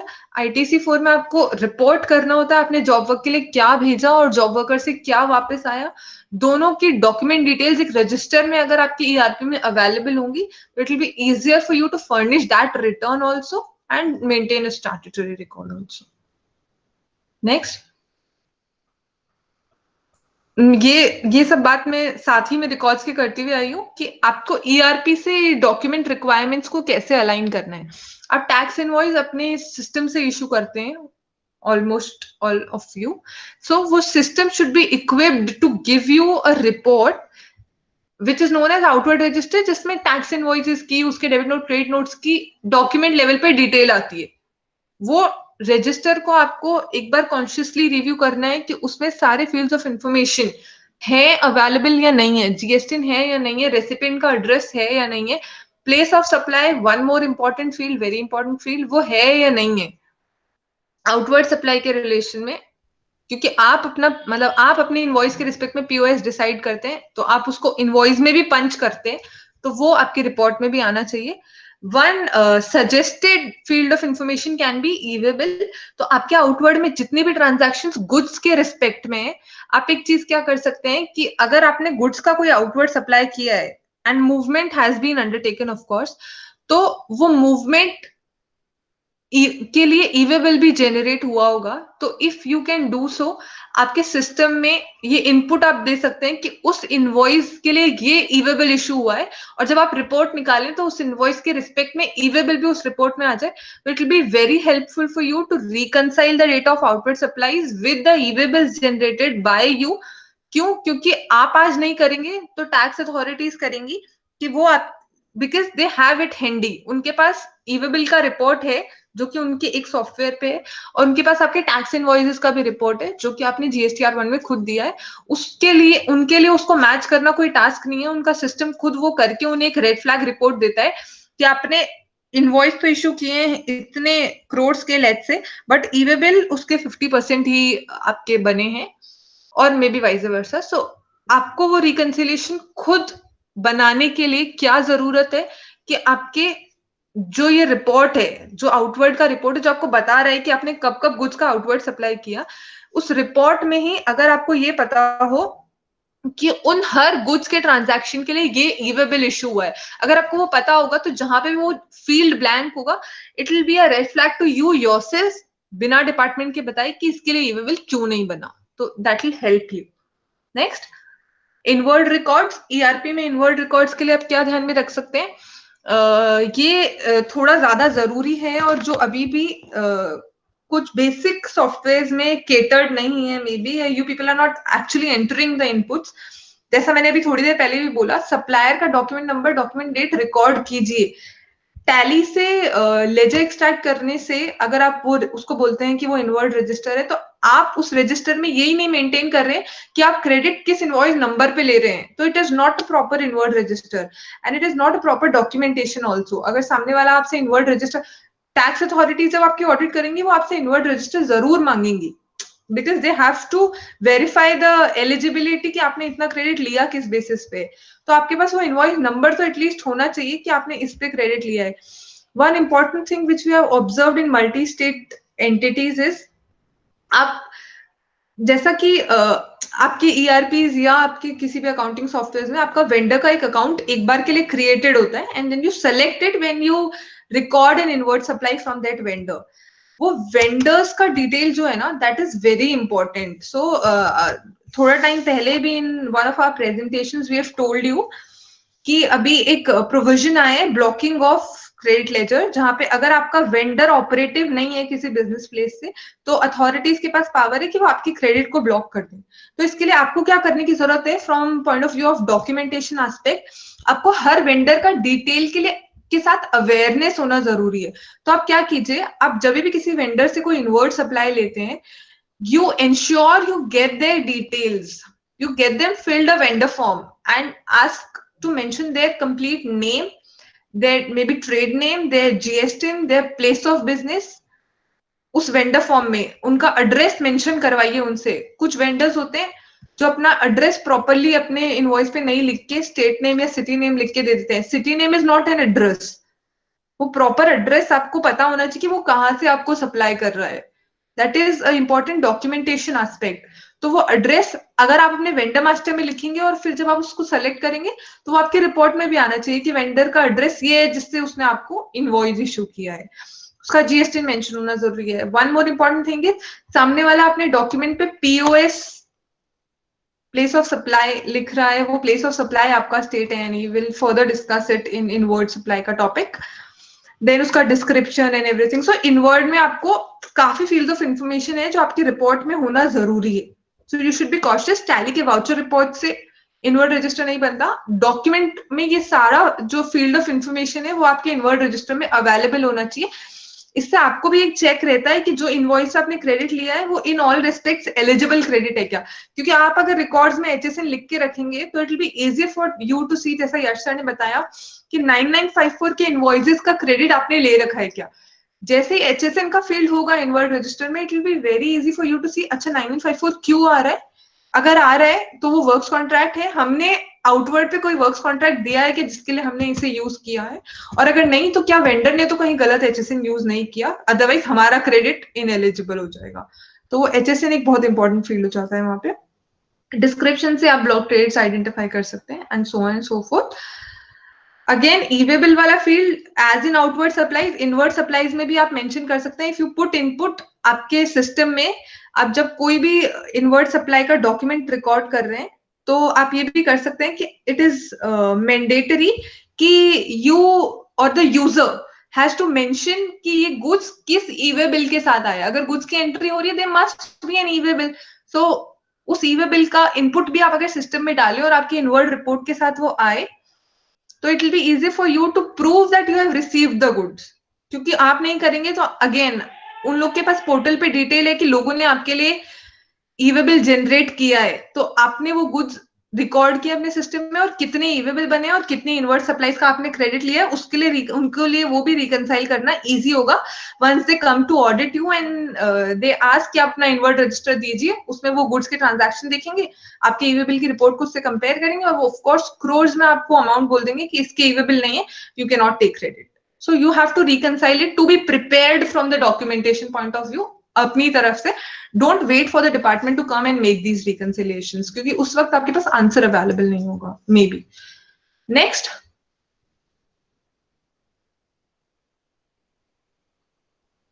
stock records, we have talked about it. Next, as far as ERP is concerned, आपके क्योंकि आपका इन्वेंट्री मैनेजमेंट मोस्टली आपके सिस्टम से ही होता होगा, तो आपके पास वो मूवमेंट ऑफ गुड्स जो है वो आपके ERPs में होना चाहिए. Many are times mostly during the audit I have observed कि आपकी टैलीज में आपका जो मूवमेंट है वो प्रॉपर्ली रिकॉर्डेड नहीं होता है स्टॉक का. So that should be taken care of. अगर कोई गुड्स स्क्रैप ऑफ हुआ है, डैमेज हुआ है, तो उसका आपको ध्यान रखना चाहिए. आपके स्टॉक रजिस्टर से अगर कोई भी चीज डैमेज में जा रही है तो उसका आईटीसी रिवर्सल होना जरूरी है. Delivery challan register, again DCs as far as वो सिस्टम से बन रहे हैं, it is easier to get a report, but कई बार कुछ ऐसे मूवमेंट्स होते हैं जिसके लिए आप डिलीवरी चलान मैनुअली बनाते हैं. It creates a burden on you कि आपको उसका भी रजिस्टर बना के रखना है. Next, documentation under RCM. So to briefly tell you, although we have discussed it many times, supplier अगर रजिस्टर्ड है और सप्लायर अनरजिस्टर्ड है. So first of all I should tell you कि रिवर्स चार्ज दो तरीके का होता था जीएसटी रॉ में. एक तो कुछ स्पेसिफाइड लिस्ट ऑफ सर्विसेज जहां पे आपको रिवर्स चार्ज में ही टैक्स देना है, सामने वाला रजिस्टर्ड हो या नहीं वो टैक्स नहीं लगाएगा. और एक रिवर्स चार्ज कि सामने वाला अनरजिस्टर्ड है, सिर्फ इसीलिए आपको रिवर्स चार्ज में टैक्स देना है. सो अगर अब इसके लिए डॉक्यूमेंट रिक्वायरमेंट्स क्या है, चाहे आपको वो स्पेसिफाइड लिस्ट की वजह से या अनरजिस्टर्ड की वजह से रिवर्स चार्ज देना पड़ रहा है, अगर सप्लायर रजिस्टर्ड है, please note it. Just one important point to note and then we will try to like conclude it for your questions and answers. अगर सप्लायर रजिस्टर्ड है और वो फॉर एग्जांपल एडवोकेट है, उसके टैक्स या उसके invoice, I should से उसके इनवॉइस पे टैक्स आपको देना है, पर वो रजिस्टर्ड है, तो इट इज वेरी इंपॉर्टेंट कि उसका डॉक्यूमेंट हर एस्पेक्ट में सही हो. जैसा आप नॉर्मली एक इनवॉइस को चेक करते हैं क्रेडिट लेने के लिए, वैसा ही आपको उन इनवॉइसेस को भी चेक करना है जहां टैक्स आप रिवर्स चार्ज में पे कर रहे हैं बट सप्लायर रजिस्टर्ड है. तो जहां सप्लायर रजिस्टर्ड है उसको ही इनवॉइस इशू करना है, उसको आपका जीएसटी मेंशन करना जरूरी है, उसको टैक्स मेंशन करना है, उसे आपसे टैक्स रिकवर नहीं करना बस. और उसको वो इनवॉइस 2A मतलब अपनी जीएसटीआर 1 में भी दिखाना है and it should come in your 2A. सारा प्रोसेस सेम है क्योंकि वो रजिस्टर्ड है, आपने सिर्फ टैक्स पे किया है. डॉक्यूमेंटेशन रिस्पेक्ट वैसा ही है जैसा एक नॉर्मल ट्रांजैक्शन के लिए होता है. कॉन्ट्ररी टू दैट, अगर सामने वाला अनरजिस्टर्ड है तो जीएसटी लॉ उससे कुछ एक्सपेक्ट नहीं कर सकता. इन that case GST law recipient को बोलता है कि प्लीज आप इसके लिए एक डॉक्यूमेंट बनाइए which is known as purchase invoice. उस परचेज इनवॉइस को आप अपनी बुक्स में रिकॉर्ड कीजिए और उसी के बेसिस पे आप क्रेडिट लीजिए वंस यू पे the taxes. So credit RCM के मतलब किसी भी आरसीएम ट्रांजैक्शन पे क्रेडिट कैसे मिलता है, अगर वेंडर रजिस्टर्ड है तो उसके डॉक्यूमेंट पे क्रेडिट मिलता है, अगर वेंडर रजिस्टर्ड नहीं है तो हमें परचेज इनवॉइस बनाना जरूरी है. ये 17-18 के टाइम पे one of the most avoided documentation aspect था, जो कि one of the most important भी था एट द सेम टाइम, क्योंकि हर क्रेडिट को लेने के लिए एक बेस डॉक्यूमेंट होना जरूरी है, वरना लॉ कभी भी या अथॉरिटीज कभी भी वो क्रेडिट को अलाउ नहीं करेंगी. अगर आप बोलते हैं कि आपने अनरजिस्टर्ड का 94 वाला क्रेडिट अक्टूबर में आके सडनली आपको पता चला करना है और आपने टोटल में वो क्रेडिट कंप्यूट कर भी लिया, तो वो क्रेडिट आपको नहीं मिलेगा अगर आप उसके लिए परचेज इनवॉइसेस इशू नहीं करते हैं. तो वो purchase invoice is a very important document. Next,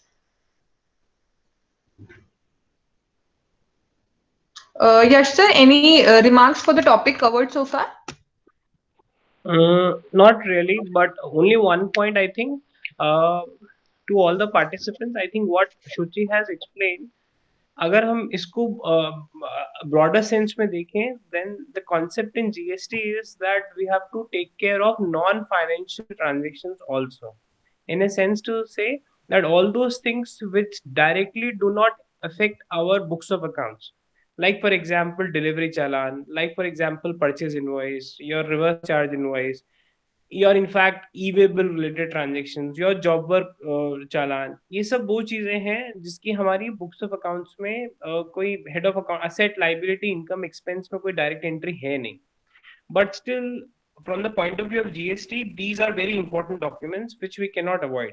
So, in a sense, though all of us understand it is very difficult to comply to all these things together at one point of time, but with every passing year, we have to ensure that we add discipline in all these documents.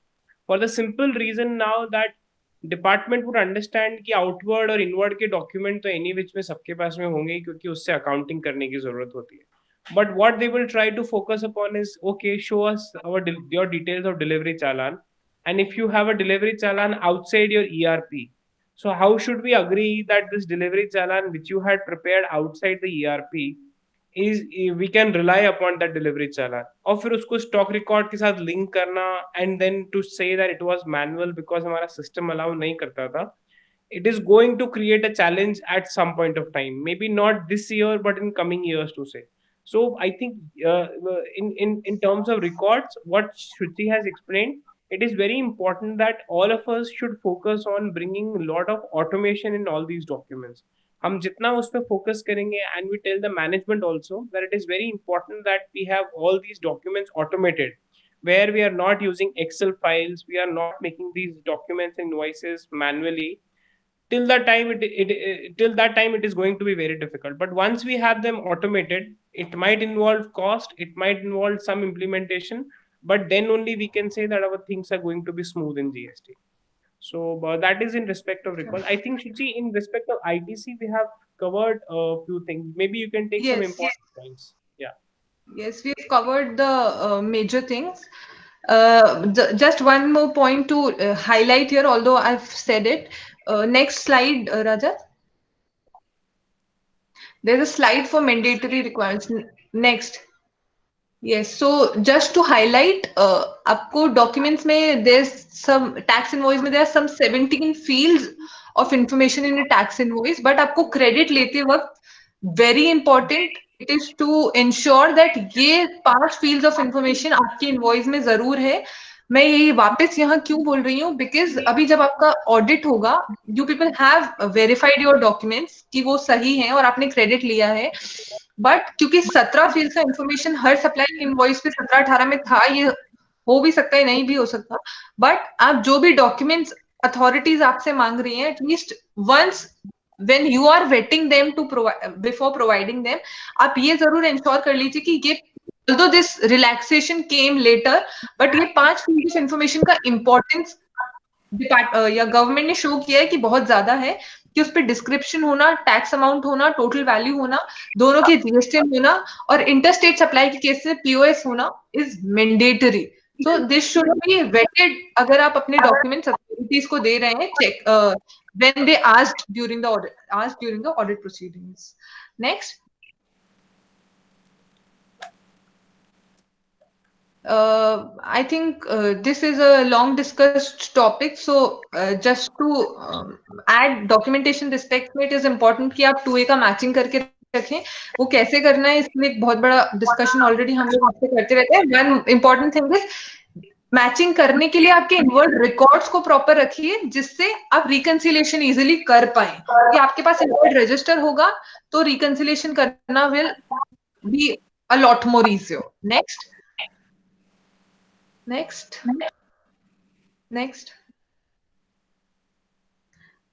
Document information in returns. One important thing, जो documents हम maintain कर रहे हैं, at a later point of time we will prepare the records or we'll summarize them. ये सोचना risky है. At least 17-18 पास होने के बाद, अभी when we are moving towards better documentation practices or best documentation practices. This is one important point that GSTR1 में authorities have already been asking you कि आपने जो भी डॉक्यूमेंट इश्यू करा है उसका सीरीज तो आपको हमको पहले से ही रिपोर्ट करके देना है every month. So every month you have to tell us कि आपने कितना नंबर से लेके कितना नंबर तक का आउटवर्ड सप्लाई का इनवॉइस बनाया है. Purchase invoices which I was referring आपने बनाया है सेकंड बुलेट में, या फिर डेबिट नोट्स बनाए हैं, क्रेडिट नोट्स बनाए हैं, जितने भी डॉक्यूमेंट रिक्वायरमेंट्स जीएसटी में होते हैं वो उन्होंने यहाँ पे आपसे पूछे हैं. They have even asked you for the delivery challan, which Yasser was just pointing out that जो ट्रांजैक्शन पे टैक्स लाइबिलिटी नहीं है, डिपार्टमेंट या गवर्नमेंट या टैक्स अथॉरिटीज उसको लेके भी कंसर्न है. दे नीड टू नो कि आपने कौन से डिलीवरी चलान से जॉब वर्क के लिए माल भेजा है. वो आपसे हर मंथ वो चीज पूछ रहे हैं. एक तो वो वहां पूछ ही रहे हैं ITC4 में there at the document level, और यहाँ पे वो आपसे उसका सीरीज भी हर मंथ रिपोर्ट करने को बोल रहे हैं, जो कि GSTR1 की टेबल 13 में जाना जरूरी है. May be you people were getting adapted to GST in the initial period, but now is the time that you don't miss this disclosure in GSTR1. Next. एक important चीज जो statutorily कहीं लिखी नहीं होगी, but as we are suggesting best documentation practices here, I would like to tell you that जब भी आप GSTR3B फाइल करते हैं, क्योंकि ये टाइम गैप अरेंजमेंट है, गवर्नमेंट को भी नहीं पता था कि वो एक ऐसी कंसोलिडेटेड रिटर्न्स लाएंगे एक्ट बनाते वक्त, जहां पे दिल हैव टू अलाउ कि आपने पिछले रिटर्न्स में जो गलती करी उसको अगले महीने में सही कर दीजिए. सो टू कीप योरसेल्फ अश्योर्ड कि आपके पास सारा रिकॉर्ड्स प्रॉपर है, और आप after a point of time confuse ना हो कि आपने इस 3B में ये फिगर क्यों रिपोर्ट किया है. You should have a proper working of the returns. उस मंथ की जो ट्रांजैक्शंस हैं जो उस मंथ की रिटर्न में रिपोर्ट हो रही है वो तो है ही. You should always have a working of the adjustment related to the prior months which you have reported in this return. This is helpful in filing the audit these annual returns and audit reports. One more important point where it becomes very useful is notices, which have been faced in the recent times by many of you, that department notice issue करता है कि 1 और 3B में tax liability में एक huge difference है. और वो डिफरेंस क्यों है? क्योंकि 1 तो हम ठीक ठीक भर रहे थे, 3B में हमने किसी पुराने टाइम का एडजस्टमेंट आज रिपोर्ट किया है. तो 3B सब्सटैंशियली लोअर देन 1 और 3B सब्सटैंशियली हायर देन 1. तो इसको जब एक नोटिस आता है और नोटिस में you are told to revert back in 7 days की ये डिफरेंस कौन है, आई मीन क्यों है, and you start scavenging every return every document की ऐसा क्यों हमने रिपोर्ट किया होगा. The better practice is to maintain record of adjustment जो आप 3B में रिपोर्ट कर रहे हैं. तो अगर मैं अप्रैल के रिटर्न भर रही हूँ और उसमें मैं मार्च की रिटर्न से रिलेटेड कोई भी एडजस्टमेंट कर रही हूँ, तो उसका एक सेपरेट रिकॉर्ड आपके पास होना चाहिए. And then the total figure, April का फिगर प्लस मार्च के एडजस्टमेंट का figure should be like reconciled with the 3B which you have filed for April. So this will help you a lot. Next. Movement of goods more और less we have covered कि outward supply के time पे आपको क्या document बनाने की जरूरत है. सबके साथ यहाँ पे ये जरूरी है कि जब भी गुड्स का मूवमेंट हो रहा है तो ईवेबल की कंप्लायंस का ध्यान रखा जाए. 50,000 से ऊपर हर ट्रांजैक्शन के लिए जनरली ईवेबल बनाना जरूरी है. कुछ स्टेट वाइज एग्जेम्पशंस हैं जो रिस्पेक्टिव स्टेट्स में आप अवेयर हैं, या you confirm with us whenever you undertake a transaction like that in those states. कौन सा बिना सप्लाई का जो मूवमेंट हो रहा है उसके लिए क्या डॉक्यूमेंट बनाना जरूरी है. सेम एंटिटी में अगर मूवमेंट ऑफ गुड्स हो रहा है तो उसके लिए क्या ट्रांजैक्शन डॉक्यूमेंट बनाना जरूरी है. If the movement is inter state और it is intra state, respective documents यहाँ पे मेंशन भी हैं. पीपल आर मोर और less aware about it. Next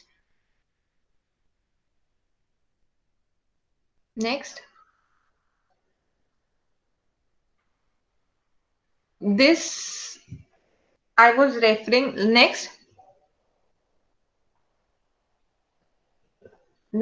the process for movement in lots, which I was referring before. इससे पहले वाला slide, 2 slides before this. One slide before this, Rajat. So this is the process for movement in lots, which you people are now equipped with, but you have to take care more about it. कि जब भी कोई movement, for example, एक outward supply कर रहे हो, जो goods हैं वो lots में you will undertake the movement to the recipient's place. तो आपको क्या documentation क्रोनोलॉजी मेंटेन करना है, दैट इज ऑल्सो इम्पोर्टेंट. आपको पता है कि गुड्स की सप्लाई के लिए आपको टैक्स इनवॉइस बनाना जरूरी है, और आपको और क्या पता होना चाहिए कि अगर मूवमेंट लॉट्स में हो रहा है तो सिर्फ एक टैक्स इनवॉइस बना देना इज नॉट सफिशिएंट डॉक्यूमेंटेशन. पहले तो आपको फर्स्ट कंसाइनमेंट जब रिलीज हो रहा है उससे पहले पूरा टैक्स इनवॉइस बनाने की जरूरत है. फिर जो भी सब्सिक्वेंट कंसाइनमेंट्स जा रहे हैं, पहला ट्रक के बाद जो 3 ट्रक और जा रहे हैं उसी सप्लाई के रिलेशन में, उन सभी कंसाइनमेंट्स के लिए आपको एक डिलीवरी चालान ईच बनाने की जरूरत है.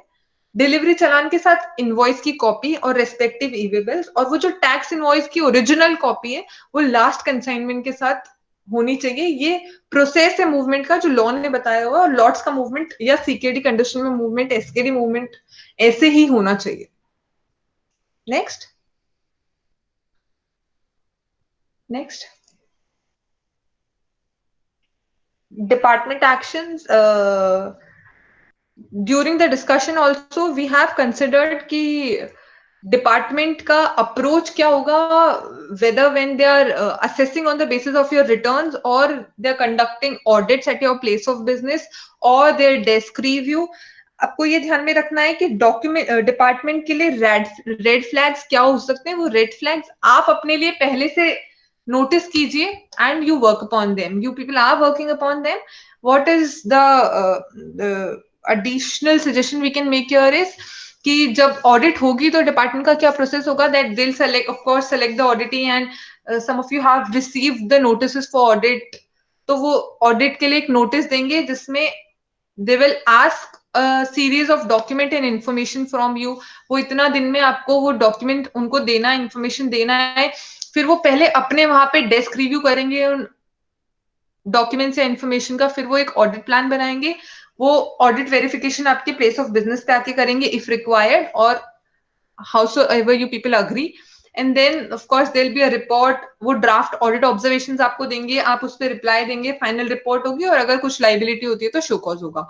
Next, so basically what has to be taken care of is कि पहले से अपने स्टैट्यूटरी रिकॉर्ड्स को, one important thing, and second very important thing, अपने रिकंसिलिएशंस को रिव्यू किया जाए. क्योंकि जब डिपार्टमेंट भी ऑडिट करेगी तो it is a tool for them to reconcile things with each other. 1 और 3B में डिफरेंस क्यों है, 2A और इनवर्ड रजिस्टर में डिफरेंस क्यों है. So let's do it before. आप बना के रखिए, रेड फ्लैग करिए वो डिफरेंसेस जो आपको ऑब्जर्व हो रहे हैं, और उसके रीजंस और उसका बैकिंग जो कि आपको एलिजिबल बनाता है टू क्लेम द क्रेडिट और अदरवाइज आपका स्ट्रॉन्ग फुटिंग बनाते हैं, उस चीज को डॉक्यूमेंट प्रॉपर्ली करके रखिए. So it will ease out the audit process. ये जनरल डॉक्यूमेंट्स हैं जो डिपार्टमेंट मांगती है when they start the audit.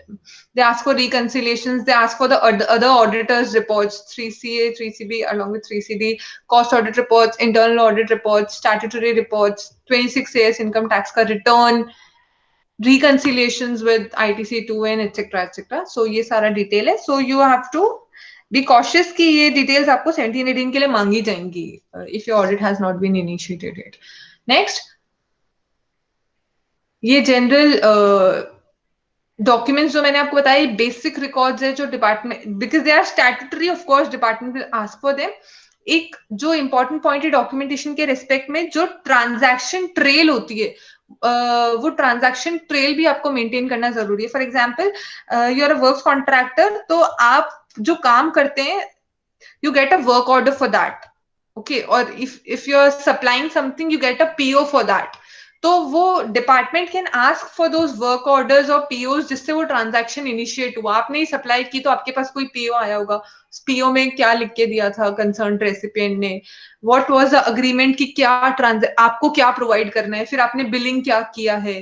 तो ट्रांजैक्शन का एक पूरा ट्रेल आपको मतलब मेंटेन करना है. ऐसा नहीं है कि just the invoice is the only document which the authorities can ask for. One more important thing, a work order is of course or a PO is a form of agreement, but otherwise also you enter into agreements with your buyers or sellers for the supplies you are providing or they are providing to you. वो agreements के terms को एक बार review कीजिए, या of course you can take a help to review those terms of agreement, whether they are in line with the treatment which you have done for that supply. So that has to be observed, क्योंकि department वो agreement review करेगा at the time of assessments or audits. I think more or less I've covered what are the strategies for department proceedings. If Yasha, you want to add some point. No, not really, Shruti. I think we have covered more or less what we wanted to cover. Okay. Just two things I think which I would add here in terms of ITC, that as Shruti was explaining, in input tax credit, it is very important that we take care of at least we have those 5 things on the invoice which supplier is raising upon us. तो अगर explain करा जाए तो हम अगर invoice raise कर रहे हैं एज अ सप्लायर किसी के ऊपर, it is compulsory for us कि हमारे इनवॉइस में पूरी 17 चीजें होनी चाहिए. बट अगर हम किसी इनवॉइस पे क्रेडिट ले रहे हैं तो उस इनवॉइस पे सिर्फ 5 चीजें ही हैं जो हमारी इंपॉर्टेंट है, which we have to take care of, that they should be correct. And second of all, in respect of reverse charge, it is very important कि हम जिस पे भी रिवर्स चार्ज का टैक्स पे कर रहे हैं, we should know whether the supplier is registered और नॉट. तो उसके लिए it should not be a manual exercise, but हमारा system should be developed in a sense to say that whenever we are entering a new supplier in our system should always ask whether this person is registered or not, because once you have done that, then your system should not in a sense that we will not look at the transaction again and again to decide कि वो जो supplier है वो registered है कि unregistered है. Because जो हमारी इनपुट टैक्स क्रेडिट की डॉक्यूमेंटेशन रिक्वायरमेंट है, that is completely dependent on whether the supplier is registered और not registered. So I think these are two things very important in respect of input tax credit at the lower level, which we should tell all those people who do the basic data entry कि वो इस चीज का ध्यान रखें, otherwise it can create an unnecessary chaos for all of us. In respect of departmental audit, तो जो अभी तक हमारा एक्सपीरियंस रहा है डिपार्टमेंट ऑडिट के साथ में, एटलीस्ट सेंट्रल साइट वाले जो ऑफिसर्स हैं, they have that same excise and service tax mindset. तो चूंकि उनको एक्साइज रिकॉर्ड्स और सर्विस टैक्स की ऑडिट का एक्सपीरियंस था, सो वो रिकॉर्ड्स को बड़ी तवज्जो देते हैं, और जो रिकॉर्ड्स के बारे में शुचि ने एक्सप्लेन करा, दे मोर और less understand those records. So I think that days are gone जहाँ हम कहते थे कि ठीक है इनकम टैक्स के लिए ये रिकॉर्ड है और इनडायरेक्ट टैक्स के लिए ये रिकॉर्ड है, वो दोनों रिकॉर्ड का कॉमन होना बड़ा जरूरी है. एंड सो अगर हम कह रहे हैं इनकम टैक्स के अंदर that we have proper stock records, और इनकम टैक्स में बड़ी लिमिटेड इन्फॉर्मेशन मांगता है 3CD के अंदर स्टॉक रिकॉर्ड की, then in GST we cannot say that we do not have the stock record जैसा GST के अंदर वो चाह रहे हैं. Then either the disclosure in income tax is incorrect, और यहाँ पर हमको जो चीज एक्सपेक्टेड है वो एक्सपेक्टेड चीज डिलीवर नहीं कर पा रहे. सो उस सेंस के अंदर it becomes important that we understand when we realise कि हम इनकम टैक्स और GST रिकॉर्ड्स को साथ में लेके चल रहे हैं. Yeah, I think this is more or less what we wanted to cover in this. Though Yes. this topic is very huge and wide, but we have picked up only those things which we understand it can be done at our level. जो हम चीजें कर रहे हैं उसमें हम किन चीजों का ध्यान रखें, we can improve accordingly. Now the session is open for question and answer. We have one question in the chat box, and I think Sumesh ka question hai, and I'll just read out the question. He is asking that I have a question about change of firm name. I applied a new registration and just after approved and allocated GST number. So he has applied and he's got a registration number. Firm then changed its name, and they now the change name they have applied for it for that amendment in the name, but I think it has not happened in 3 months. So what should be done?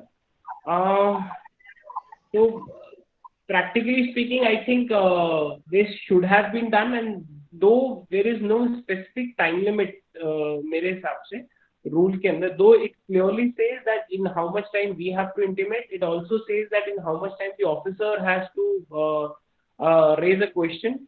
But if in case अगर officer को कोई सवाल करना है तो वो 15 दिन के अंदर सवाल कर सकते हैं, और अगर वो 15 दिन के अंदर सवाल नहीं करते हैं, then practically it should be treated as if that there was no ambiguity. So frankly speaking, if you look at this, अगर ये नहीं भी हो पाता है तब भी it should be treated as your name change has been approved. Best policy in all these cases जहाँ पर आप अपनी तरफ से कुछ दे चुके हैं but somebody is not replying, just एक चिट्ठी लिख के छोड़ दीजिए and कि you were supposed to reply in 15 days but you have not replied. So as per rule 19, you should allow us the change of name. So I think that action can be taken. Arun ji, the question is how can we change the principal place, address, and email ID? Yes. So on GST portal. Okay, you take it. So on GST portal, you have the option to report the amendments in GST registration as you are asking for a specific change कि principal place में कैसे change करना है. So principal place के address का proof होना और email ID, of course, email ID is a non-core field. Principal place के address का proof होना is required. You go to the services tab in registration and click on the amendment of registration tab and जो principal place of business का एक window है वहां पे you can put the address attach the address proof and that application will be processed by the department further. हाँ but आप change करेंगे I think इस केस के अंदर फिजिकल वेरिफिकेशन के लिए department would like to do that obviously subject to their description because यहाँ पर ज्यूरिडिक्शन आपका चेंज हो सकता है once you change your principal place of business. Okay, any other question if anybody has a question or maybe on this topic basically, not on any other topic today. We will have other topics also, but on this topic in respect of documentation and all those things which we have discussed.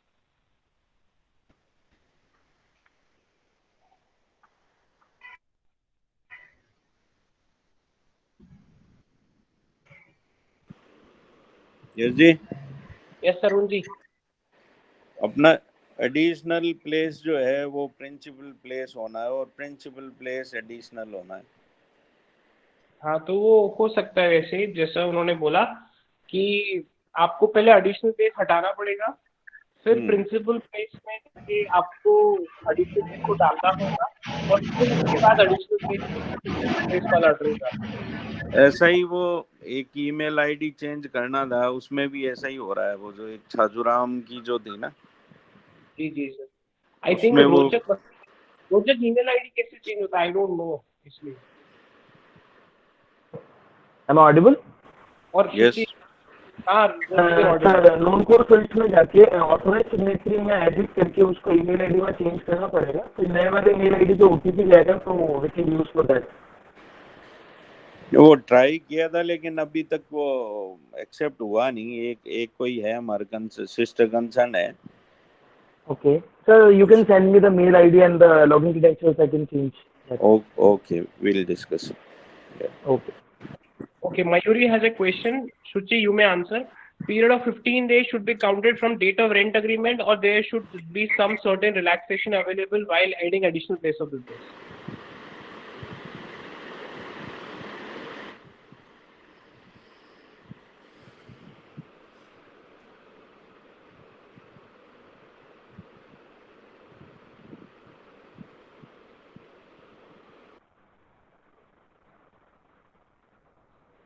Okay I will answer this question.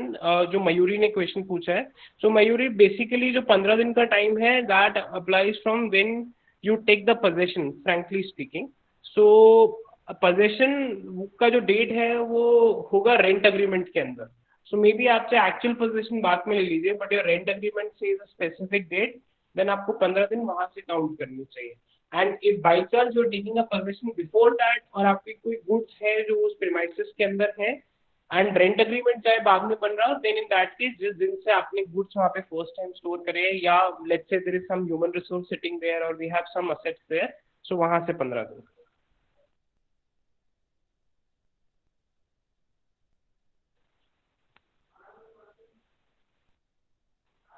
Okay. Anybody else has a question?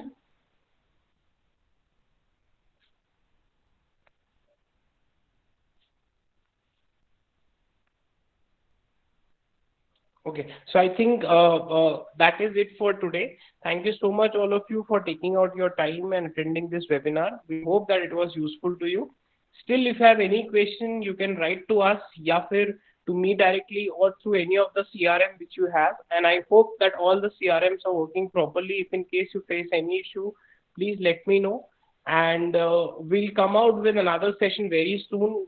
We will intimate the date and the timings to you. And the PPT of this session would be sent just after we end the call, and respective CRMs will send it to you. So thank you so much for your time, all of you. Have a good day. Thank you. I am ending the call.